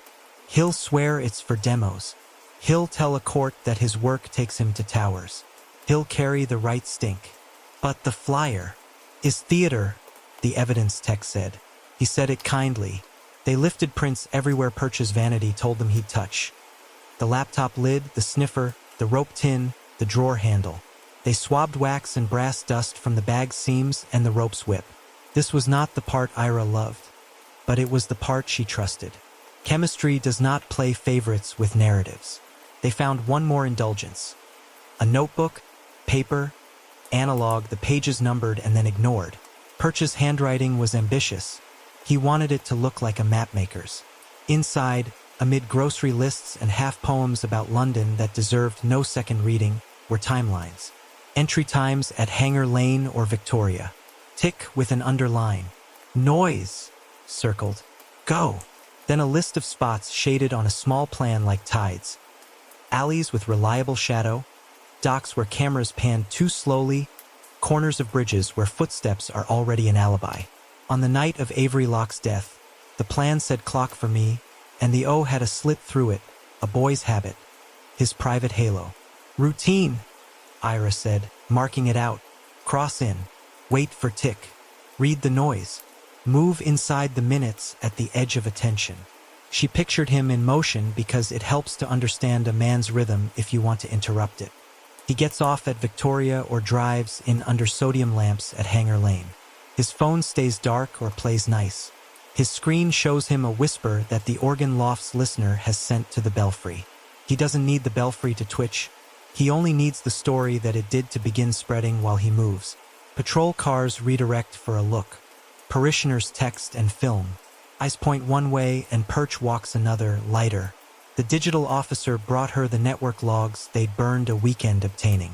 The PAYG account that fed the belfry module had received only the Organ Loft's texts in the weeks that mattered. Nothing from Perch's phone directly. He didn't need to text the tower. He had built his mirror alarm by listening instead of speaking. But his phone's background traffic betrayed him. A notification pull to a ringer 4 minutes after each belfry pulse. A search for St. Clement's on social. A habit of checking neighborhood watch channels for odd ring.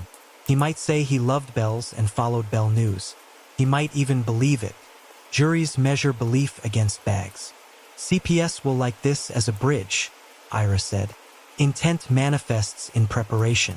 Preparation manifests in tools. Tools manifest in behavior. And behavior manifests in timing, the officer said, which the bell kindly keeps. They argued the sting while the Flats heir learned new names.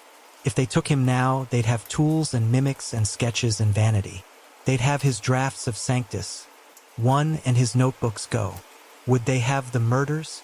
Enough to charge on 3 and hold on 1 attempted? Maybe. But Eira could already hear the defense. He was a bell hobbyist. He documented public code because he's that kind of collector. He carried rope because he teaches safety workshops. The flyers were from festivals he visited to be near what he loved, however sour. Jurors are not built to love inference. Catch him inside the bell window, Eira said. Bag in hand, rope in pocket, wax under nail. The city will give him another minute. We take it away and give it to ourselves. Marjorie took the news with an expression trained against centuries of male impatience. You want me not to ring, she said, interpreting correctly. I want you to leave your sentinel running and your belfry device in place, Eira said. We've patched it so that when the motor starts, it forwards to us as well as to the module. You and Tomas will stay away. Hallam will keep the church dark and closed. Do you want my anger too? Marjorie asked, only half light. I want your patience, Eira said, and your promise that if he appears at your stair, you do not grant him the dignity of being the problem. You call us and bar a door. Tomas nodded before she finished the sentence. He doesn't get to live in the music anymore, he said. Not if I can help it. Eira signed for a surveillance team with officers who could pass as city night. 2 at Lime Street to watch for any response to the twitch. 2 with long lenses near Southwark where Perch had made a habit of hunting, and a car parked where Hanger Lane could be seen without being learned. She sent yet another memo to CPS. Proposed controlled operation using tower devices trigger. Objective: arrest Jonah Perch within minutes of ingress, in possession of tools consistent with prior homicides. Supporting evidence. Drafts referencing Sanctus. 1. GSM sniffer logs, sketches of St. Clement's Belfry, notes showing deliberate timing. Risk assessment. Low to moderate. Mitigation. Uniform presence near church to reassure public. Covert team near likely attack corridor. Then she went home and tried the old rituals, kettle, window, list, knowing ritual was what had brought them here. She taped a new note inside her door. When it pings, move. Don't explain it to yourself first. Asterisk asterisk. At 22:31 the next night, her phone did the small, polite dance it does for messages you wish would arrive when you look ready. The belfry motor had started and stopped for 1 second. The Sanctus rope had lifted its inch. Somewhere on the city's edge, a plate had crossed a camera's field. In a dozen pockets, neighbors said, "Did you hear?" In one pocket, Jonah Perch adjusted a canvas bag and looked for the path that panic opens. He crosses, the bell twitches, the city talks. His mirror alarm buys him empty routes. Now the trap is set. Catch him inside that manufactured minute with rope, wax, and flyer in hand. Part 9, the fourth entry. The alert arrived with the indifference of machines. 22:31. A boundary camera saw Jonah Perch's plate at Hanger Lane. 22:32. The organ loft listener polled, matched, and whispered Sanctus. One toward the belfry. 22:33. The winch breathed for 1 second. The Sanctus Sally lifted and settled. A pigeon detonated out of the louvers and then forgave itself. The church stayed dark. The parish stayed asleep. The network did not. Copy, Eira said into her sleeve. All units hold to plan. Lime Street pair. Eyes on the door and the street only. No movement that reads as theater. Southwark team. Take Savior's side routes and the rehearsal alley. Hanger Lane car. Shadow eastbound flows. Do not tickle him. The city rearranged its mirrors. A bus hissed into a stop and left the air wetter. A private hire nosed through a yellow box as if tasting honey. The night was not special, and that helped. Special is when people notice. They had built this so no one would. Eira took her own route, one she had walked in daylight and in memory. Down from the embankment toward St. Saviour's Alley, a kinked corridor of brick that made sound seem like a person hiding. She wore shoes that recorded nothing but decision and a jacket that did not argue with corners. The air smelled of old beer and rainy stone. The minutes, which mean more to detectives and murderers than to anyone else, began to stack. Plate tracked through Westway, the digital officer said over the encrypted channel, voice as clean as a whiteboard. Phone's background chatter, not live pings, shows his forum check at 22:36. He's reading the St. Clement's noise. Lime Street, Eira asked. 2 neighbor posts, 1 video of nothing, came the reply. A pigeon cameo and the word creepy 3 times. Patrol car rolled past at 22:39. Per plan. City thinks the tower is fussing. So does he. A figure learned the alley 100 meters ahead. Asterisk asterisk canvas bag asterisk asterisk on shoulder. Cap low. The hunch of a man who'd taught himself not to take up space and then learned to enjoy the trick. He paused at the corner the way locals do, as if remembering the blister of a curb from last winter. The pause was also a lensing, checking if any attention bent toward him. None did. Eira let him pass a threshold he'd used before, the line where the alley stops pretending to be public and becomes the church's back. She gave him a few between breaths. Behind her, the Southwark pair split wide, one drifting along the riverward edge like a couple out for nicotine, the other melting into the dark seam near the rehearsal hall's door. The plan was not to pounce. The plan was to let him show the script the bell had been keeping for him and arrest the script with him inside it. Perch adjusted the bag. The motion showed weight that wasn't paper. He moved with patience that had practiced. He reached into the side pocket and touched something, calming himself or checking a tool. Eira pictured the rope section with its whipped end, the rosin tin with the tacky lid, the flyer folded just so. The bag was a resume. He chose a target with the economy of a man who likes inevitability. A woman, alone, music folder under an arm, keys in her hand, not because she expected to fight with them, but because doors ask nicely, came out of the rehearsal hall gate. Perch's trajectory intersected hers with friendly geometry, the kind that asks for directions or a light or the time in a city where time is everywhere. He lifted his head enough to put a face in her eyes, pleasant and forgettable. Eira closed the last distance inside the noise of a bus kneeling at the stop 2 streets away. Southwark 2, you're up on the far shoulder, she breathed. Southwark 1, take the back of the scene. No heroics. No language a jury can misremember. Perch spoke, something like, quick question, and took half a step inward. He let the bag rotate, making room for a hand. His other hand lifted, not to reassure her but to position her. He'd done this before. His body betrayed him by being efficient. Jonah, Eira said conversationally from 5 feet, as if she'd been invited. Put the bag down. He did not start. The man who had built a religion out of being unseen did not like to show that anything surprised him. He turned with a face he'd practiced for the police. A polite mask with a velvet irritation stitched into the edges. I'm just... Bag, Eira said again, not louder, and the alley learned that it contained more people than it had counted. One to Jonah's left, one behind him, one visible at the mouth where a bicycle leaned against itself. He put the bag down like a man choosing the high road and took a fractional step back that set his heel neatly onto beeswax. Eira had dusted herself onto the cobbles earlier, a show of faith in the city's ability to participate. His foot skated half an inch, his body overcorrected. His hand brushed the brick where a brass smear waited for him with the patience of a bad angel. He put both hands up, finally, and showed his wrists clean and ready for the story the cuffs would tell them. On your knees, Southwark 1 said, not because theater is necessary but because gravity helps. Jonah knelt the way men kneel when they didn't think their bodies had that memory.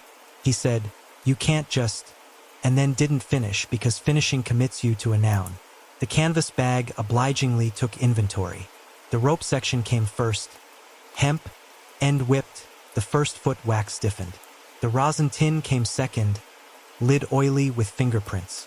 The flyer from a ringing festival, another church, same broken serif, came third, folded with the intimate crease that paper takes on only when a hand knows it will have to repeat itself later.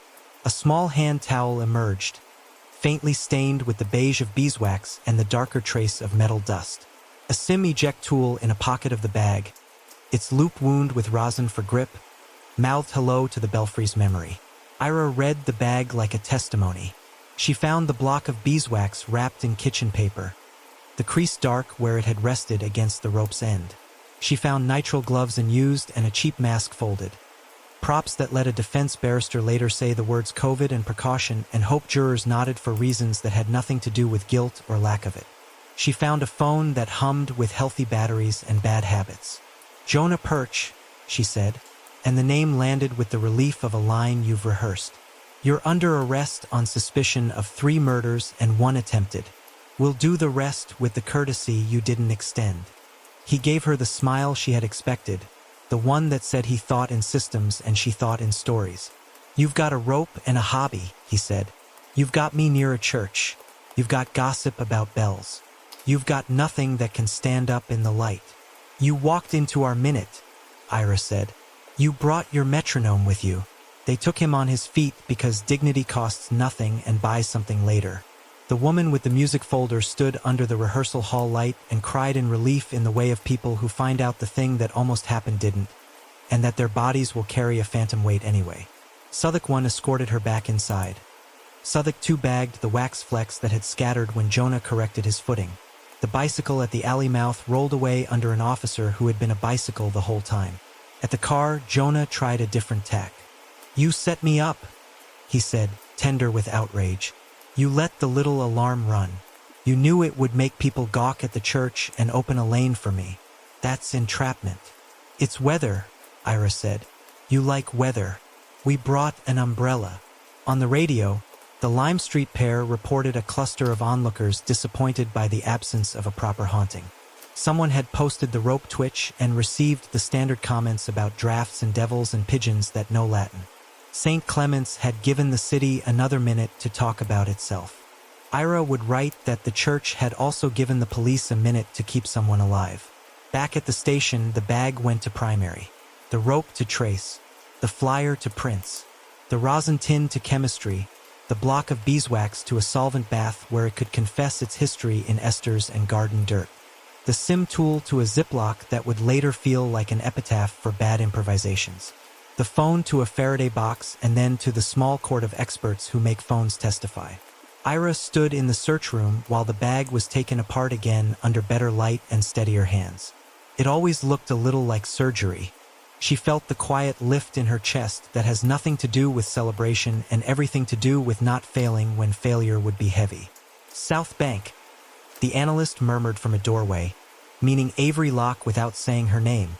Camden, Wapping, the windows hold, the timing holds, the bag sings the same key. Good, Eira said. We'll put him in a room and see if he prefers prose. They put him in interview 2, the one with the table that had learned to stop reflecting fluorescent lights into people's eyes. His solicitor arrived with eyebrows like hedges and a pen already full of objections. Eira let the preliminaries fill their shaped silences. She let the caution read its perfect, eternal sentence. She wrote the time at the top of her notebook and underlined it once. 23:41. Do you know why you're here, Mr. Perch? She asked. I suppose you think you can make the city stop ringing, he said. I suppose you think bells don't want to talk. It's good to know you'll be memorable, Eira said, dry. Makes the transcript easier to parse. She laid out the bag's contents as photographs instead of theater. The rope end first, the beeswax, the rosin, the flyer, the sim tool, the GSM sniffer they'd lifted from his flat earlier. She did not say Sanctus, one yet. She let the room decide it was ready. You move when the church twitches, she said. You use its minute. You're here because you brought your tools to a woman in an alley. You're here because we did not ask nicely this time. The solicitor cleared his throat to remind the heir of his existence. My client contests every allegation. He was near a church because he consults on security for churches. He has rope because he educates communities on bell safety. He has wax because he restores wooden fixtures on contract. He has a flyer because he loves bells. He is a man who loves bells, and you are punishing him for it. Good, Eira said, meaning predictable. We'll do the rest after a cup of tea. She left him to the small clatter of a paper cup and went to the lab, where the wax flecks from the alley already sat under a scope and agreed, politely, with the block from the bag and the smear from the belfry winch. Same ester profile, same pine signatures, same trace grit with a flavor of the dust you get when old churches molt. The rope fibers red hemp and wool under polarization, the rosin crystals aligned like tiny compasses. The flyer had his thumb twice where he folded it exactly on the serif he fancied, and once where he smoothed it into a pocket as if tucking a child to bed. By 02:10 the case had lungs. By morning it would have a spine. By court, it would have a voice that did not quaver when it said intention. Eira walked back through the station feeling the tick in her own body begin to slow. The Sanctus rope had lifted. The city had shouted at itself for 10 minutes, then gone back to its life. And a man who believed that minutes were his private property had learned they were public after all. With gear, motive, and the bell's clock, the charge sheet can be built, unless Perch claims the bell proves someone else was present, that he only answered a call the city made for him. Next, his confession that isn't penance. Part 10, Confession that isn't penance. Interview 2 had the refrigerator hum of rooms that learn secrets for a living. Eira set her notebook on the table and watched Jonah Perch sit the way men do when they still think posture is a defense. His solicitor arranged his papers like a decorative moat. We'll take this without adjectives, Eira said. You crossed the city at 22:31. A minute later, a message in the format Sanctus. One reached a GSM module fixed to the Sanctus wheel at St. Clement's. The rope twitched. You walked into St. Saviour's Alley with a canvas bag containing a hemp rope section, rosin, beeswax, and a ringing flyer folded the same way we recovered from 3 dead. When asked, you set the bag down and tried to step backward. You slipped on wax I had the poor taste to put there first. That's the sequence. Perch's smile was the kind you practice in a mirror with no one kind enough to stop you.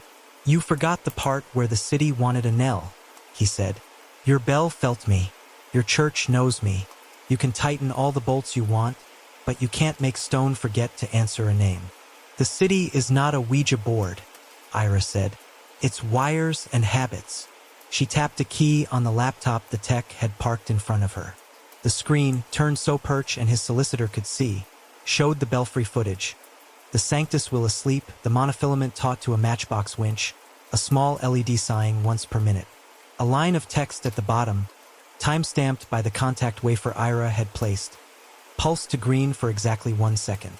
Your bell felt a motor driver, Eira said, voice patient. A text told it to whisper.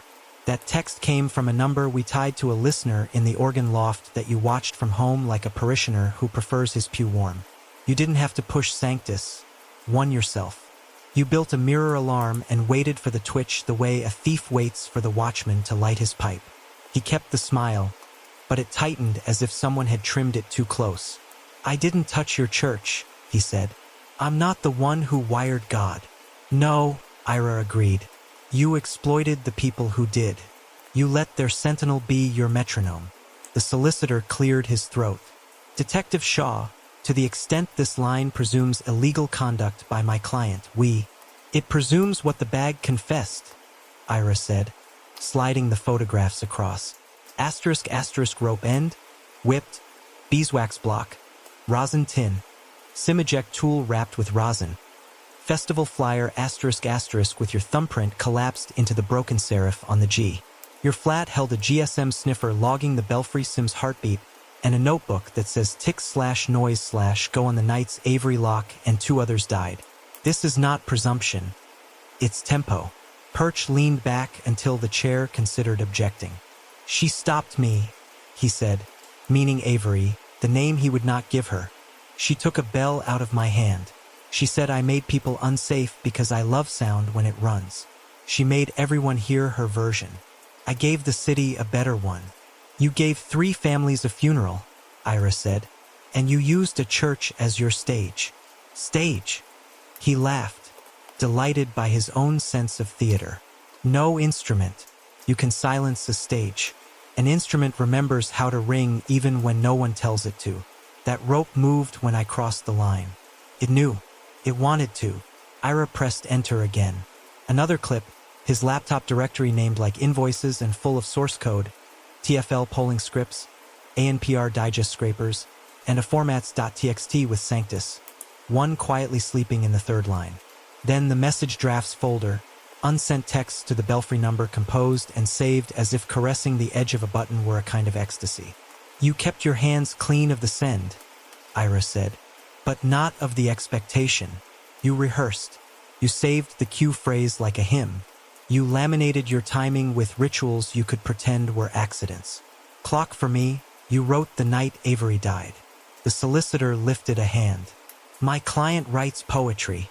Your client writes memos to impulse, Eira said. Perch's eyes glittered the way people's do when they sense the drama wants them. He leaned forward, elbows on the steel, and lowered his voice as if confessing because lowering your voice can make anything sound sacramental. I didn't begin the rope, he said. I didn't put your little toy on it or teach it to shiver. I heard it and I helped fate. The bell rang the city into being. I just answered.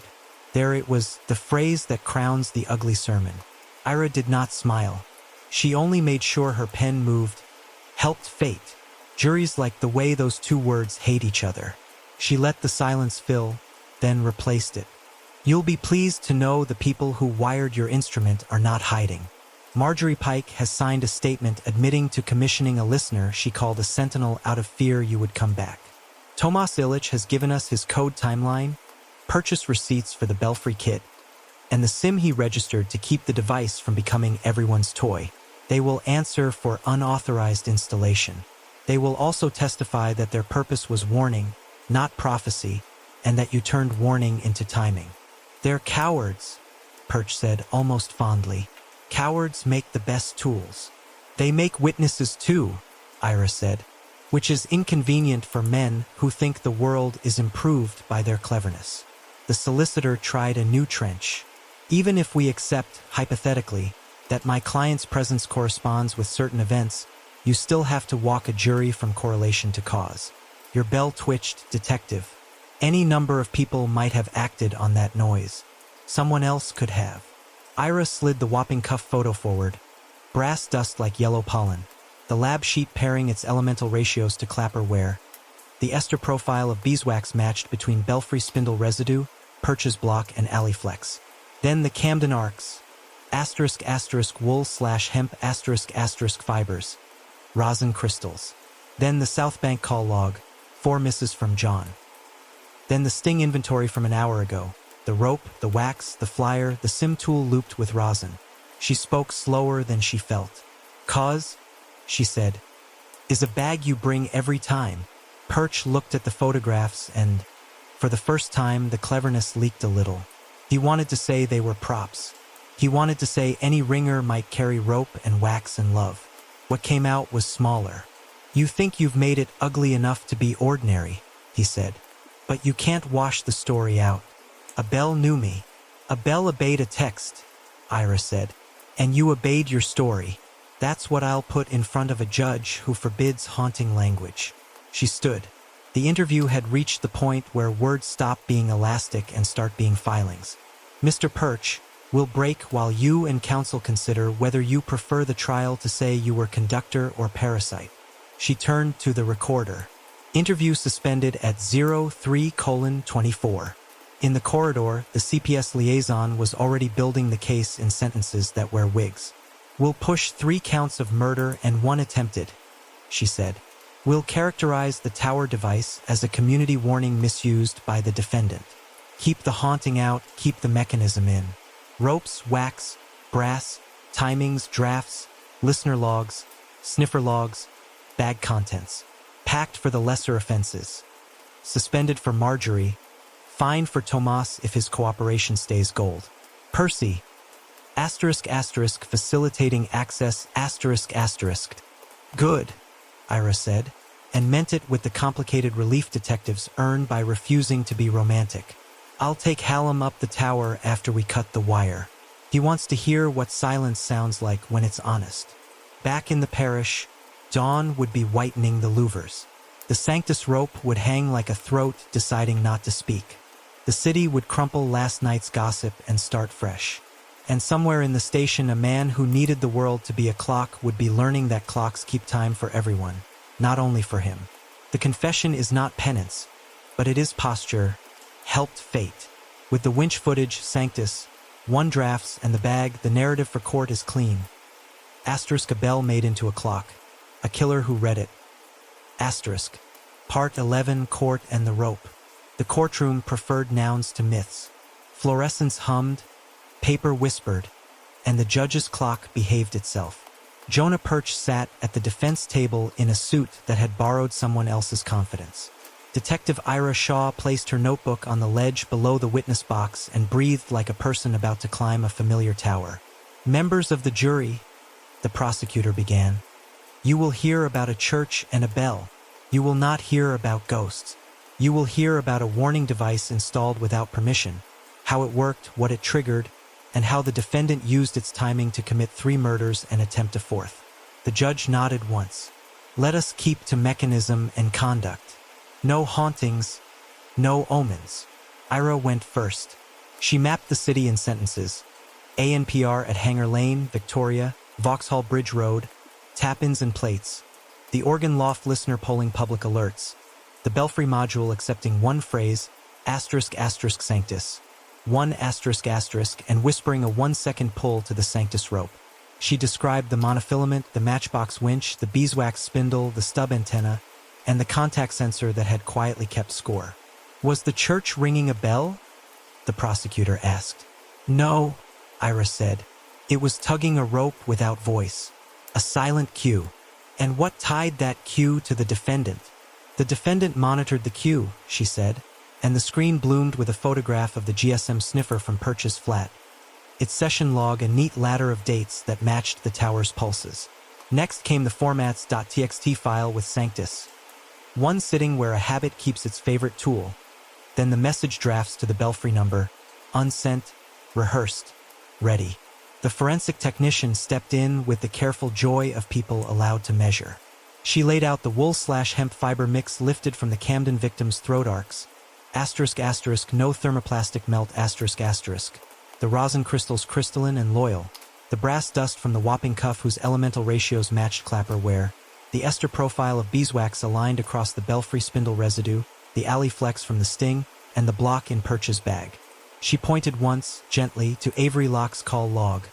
For Mrs. from John. Facts arranged themselves into posture. The digital officer gave the cascade its voice. Asterisk asterisk 22:31 asterisk asterisk. Plate at Hanger Lane. 22:32. Organ loft device forward Sanctus. 1 to the belfry sim. 22:33. Motor pulse. 22:34. Neighborhood posts begin near St. Clement's. Within the 2-hour window, the defendant's device pings near each crime scene. The sting night follows the same pattern. The defendant walks into St. Saviour's Alley carrying a canvas bag containing a hemp rope section, rosin, beeswax, and a ringing flyer folded in the same manner recovered from all 3 victims. The defense tried to unfasten the screws without touching the frame. A bell is everywhere, counsel said. Hemp rope and wax are not fingerprints. My client consults for churches. He loves bells. He collects flyers. He floated someone else with the vagueness juries are sometimes asked to admire. The prosecutor did not sigh. She held up the bag inventory from the sting and let the jurors' eyes do arithmetic. Rope end, whipped, rosin tin, fingerprinted, beeswax block, matching esters, flyer, matching fold, defendant's print, sim eject tool wrapped with rosin, a small twin to the belfry's tape tool. Then the notebook page, tick/noise/go. Love is not a defense to timing, she said. Marjorie Pike took the stand wearing a tower captain's posture transposed into contrition. We asked Tomas Illich to build a listener, a sentinel, because we feared Jonah Perch. We meant to warn ourselves and call police if his plate crossed the city. We did not intend a siren. We did not intend for our timing to be abused. Did you install the device in the belfry? The prosecutor asked. No, Marjorie said. I authorized nothing above the wheel, but I spoke the question aloud. Could a small tug be made without harm? That question was pried with a safety code on. Tomas followed, small in the witness chair, precise in his remorse. I wrote the code, he said. I pulled the ANPR digest, filtered for his plate, composed a single Q, asterisk asterisk Sanctus, 1 asterisk asterisk, and at first sent it to my phone and Marjorie's. Later, I purchased a PAYG SIM and pointed the Q to the belfry module. I left a kill switch I did not use. I thought we were building a doorbell. We accidentally built a clock. The defense pushed. You created the timing. If anyone exploited it, is that not your sin? Tomas looked at the jurors as if they were a difficult passage he owed his care. Ignorance is not innocence, he said. We will answer for the installation, but answering for a device is different from answering for a death. Percy Vale admitted the latch he'd left for cash. I didn't climb, he said. I didn't touch the frame. I opened a door and told myself I hadn't. The phrase fell into the room with a weight people recognize. When Jonah Perch took the stand, a risk his counsel had mismeasured, he excelled at being memorable for the wrong reason. He would not say Avery, he said she. He would not say mirror alarm, he said listening. He would not say ritual, he said the city wanted a knell. Under cross, he smiled and offered his polished shard. I helped fate. Pens moved. Jurors heard the unsettling music of a man wanting credit where the law prefers silence. The judge charged the jury with a hand steady on 2 rails. You will disregard language of hauntings and prophecies. You will consider acts. A device in a tower installed as a warning does not absolve a person who chooses to exploit its timing to commit murder. You will weigh timelines, materials, tools, and conduct. Deliberations took long enough for biscuits. The verdicts came like bells at the hour, crisp and unsurprised. On count 1, South Bank, Avery Locke. Guilty. On count 2, Camden. Guilty. On count 3, Wapping. Guilty. On count 4, attempted, St. Saviour's Alley. Guilty. Perch exhaled like a man hearing his own metronome stop.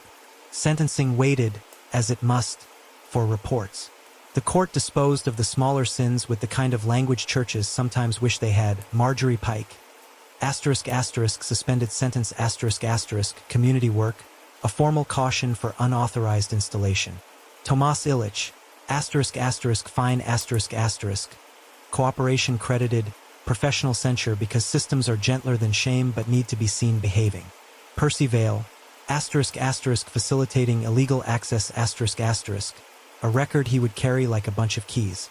The judge forbade the word haunting in the orders and wrote community warning device where gossip would have written something grander and less true. Outside, cameras pretended to be bells. Eira declined to decorate the air. She shook Reverend Hallam's hand in the corridor where lost umbrellas rest and said, "We'll come at dawn.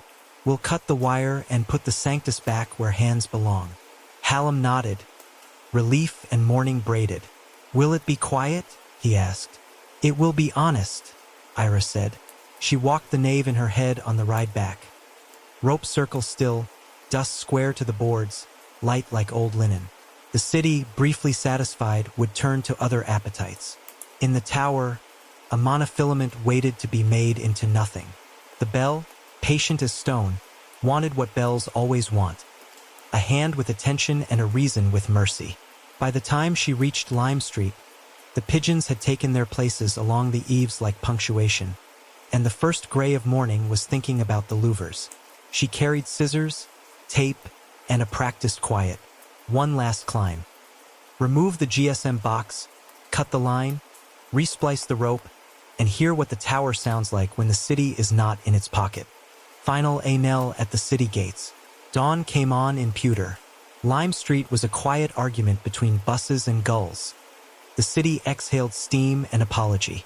Detective Eira Shaw signed the tower log a last time and nodded to Reverend Hallam, who held the door like a sacristan at a threshold that had learned too many names. They climbed with the kit a mechanic brings to a chapel.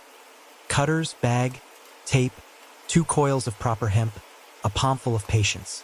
The ringing chamber stood with its circle of ropes like a paused wheel of fortune. The Sanctus hung a fraction forward of plumb in the way bells remember last night's dream. Hallam pressed his palm to the wool sally and let go as if touching a warm shoulder. "We'll give it back," he said, and meant the building, the breath, the hour. Eira broke the seal she had placed weeks ago on the hatch, signed and time-stamped in her thin, stubborn hand. The belfry welcomed her like an old machine that doesn't mind you if you mind it back. Dust rose in polite columns.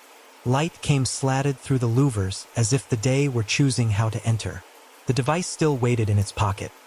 Matchbox winch taped to timber, monofilament to the Sanctus wheel's rim, battery banded in webbing, GSM module with its stub antenna tucked like an ear.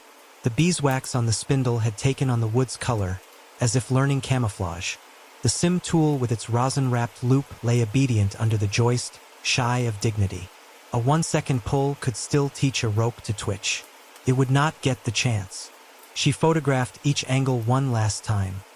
Memory should never be asked to perform alone. Then she pinched the monofilament between forefinger and thumb and cut it with a quiet snick. The Sanctus rope trembled and settled, a body finding its neutral. Eira coiled the loose line into the evidence bag, the gesture like plucking a nerve and deciding to keep it. The GSM came next. She eased the tape away with a spatula meant for letters and artifacts, not because the hardware deserved reverence, but because the wood did. The module lifted into her palm, light, unrepentant, an inbox with delusions of liturgy. She bagged it, labeled it, and felt a weight go out of the air that had nothing to do with grams. Hallam kept watch below in the ringing chamber where the ropes waited. Eira leaned along the beam and wiped the small wax smudge from the timber with solvent until the wood remembered only its own grain. She found the notch filed into the wheel for the monofilament's bite and softened it with a sliver of emery. Then beeswaxed the raw edge in the way towers approve. Not to sneak, but to soothe. Back under the wheel, she set the resplice in the ancient way. Hemp tail to hemp tail, whipping tight, a sailor's honesty in the knot, a ringer's vanity in how neat the finish lies. She talked a little while she worked, not to Hallam, not to the bell, but to the part of herself that keeps balance when the day asks for it. Ropes keep score, she murmured. Let them tally weight and hand, not phones. When she dropped to the ringing chamber, Hallam was already there with the same tool in a different craft. A prayer he would not speak aloud in front of a detective. He watched her tug the Sanctus line slowly, just enough to feel the wheels answer, the mass settling into its yes.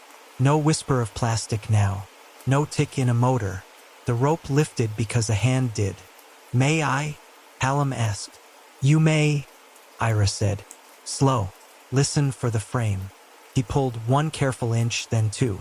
Wood answered with that soft, boarded side towers give their keepers. The tuning of weight to gravity is its own homily. They did not ring. They let stillness define the room. The contact sensor Eira had left on the wheel, her little metronome with a warrant, blinked, unsure what to count now. She peeled it off and pocketed it. The church would leave the network. The city could keep time without borrowing this bell. By the west wall, Marjorie Pike waited with a coil over one shoulder in the posture of a captain whose ship has come out of dry dock. She took in the bare timber on the Sanctus wheel, a glance like a ledger closing. No more toy, she said. No more clock, Eira agreed. Just bell and hand. Tomas Illich stood at the loft rail, eyes rimmed from a month of precise remorse. Eira had left his listener intact until the court had finished with it. Now she pointed to the small hub, the single-board brain that had thought it was a sentinel. Power down, she said. He did it with a ceremony he hadn't known to design for that first night. Power switch. Shut down script. A minute of watching the LED blink its last neat exit. He unplugged the SD card, slipped it into an envelope with handwriting that didn't tremble, and offered it to Eira. For your archive, he said. For my conscience. You can keep the conscience, Eira said. But the card comes with me. It was easier to be dry with a man already doing the harder work. They carried the belfry kit down like pallbearers who had decided grief would be brief this time. Percy Vale held the door to the vestry and looked as if a weight had become a shape he could name. I can lock a latch honestly now, he said, and flushed at hearing himself. Outside, the morning had woken into the shift-change light. White vans already angry, cyclists elastic, bus drivers at their first joke. St. Clement's stood in the stream and let it pass. Pigeons shuffled their punctuation along the eaves. Someone on a bench ate a breakfast that wanted to be lunch. Eira stepped out under the facade and tasted the air for brass the way she had the first day. She tasted only traffic and tea. The rope circle behind her would hold the room without interference. The city would write its noise without borrowing a syllable from this tower. Will you put the Sanctus back into service? She asked Hallam. In time, he said. When we ring for weddings, no one should wonder if the rope lifted for them or a man crossing Hanger Lane. When we toll for the dead, no one should think of clocks. Clocks keep their own company, Eira said. Let bells have yours. They stood in the west door's shallow shadow while the day chose a speed. Marjorie rested her palm against the warm stone and spoke as if instructing a raw recruit who'd caused trouble and then learned. We'll practice next week, she said. Nothing fancy. Chimes that know their place. We'll ring for Avery when the family tells us it won't feel like surrender. Tomas nodded. I'll sit out, he said. I'll listen. You'll play the organ, Hallam said gently. Hymns find their key better with hands that have survived consequences. Eira signed the last line of the last form at the vestry table and wrote her memo while the ink was honest. Asterisk belfry device removed. Monofilament cut. Sanctus rope respliced. Organ loft listener powered down. Parish returned to manual control. Observed. A draft lifting Sally 1 heartbeat. Non-actionable, atmospheric. Note. Bells do not prophesy. People set clocks. Some dress them in brass. Asterisk. She closed her notebook. The sentence felt like putty setting. Still warm, about to keep its shape. On the pavement, A pair of tourists looked up at the louvers and waited for a romance the city had promised them on a leaflet. Hallam gave them directions to a cafe that didn't mind morning voices. Marjorie took the long way around the nave to check the tower door, as if doors can forget the first lesson of churches and locks. That trust is a choice repeated, not a brick. Eira walked along Lime Street until the church became a corner and the corner became ordinary. The M25 would be counting entries. Cameras would still blink plates into their logbook sky. Phones would gossip to towers. The net would stay a net. But one node was quiet now, and the quiet felt less like absence than like an instrument set gently on its stand. Her own phone buzzed once with a message she had set to remind herself of nothing in particular. Sleep? She smiled at the bossiness of a past version of her and put the device back in her pocket. The city would belong to others for a while. She had a kettle that needed rehearsal and a window that played traffic like a chapel plays air. At the curb, a bus pulled off and made that soft, descending sigh London buses make when they kneel. It sounded a little like a bell turning home. The city forgets faster than it forgives. And yet, somewhere behind the frost-bitten glass of St. Clement's, a rope hangs quiet, waiting not for a message, nor for a killer's rhythm, but simply for a hand that knows the weight of sound.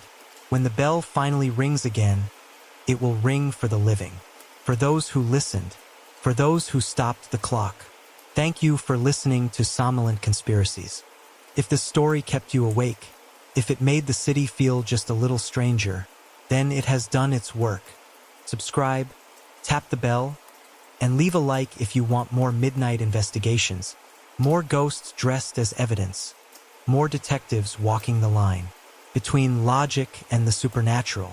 Every listen keeps these stories alive. Every comment tells the algorithm that you still believe in dark corners and half-truths. Until next time, keep your ears open and your lights low. Somnolent Conspiracies, because every silence hides a witness.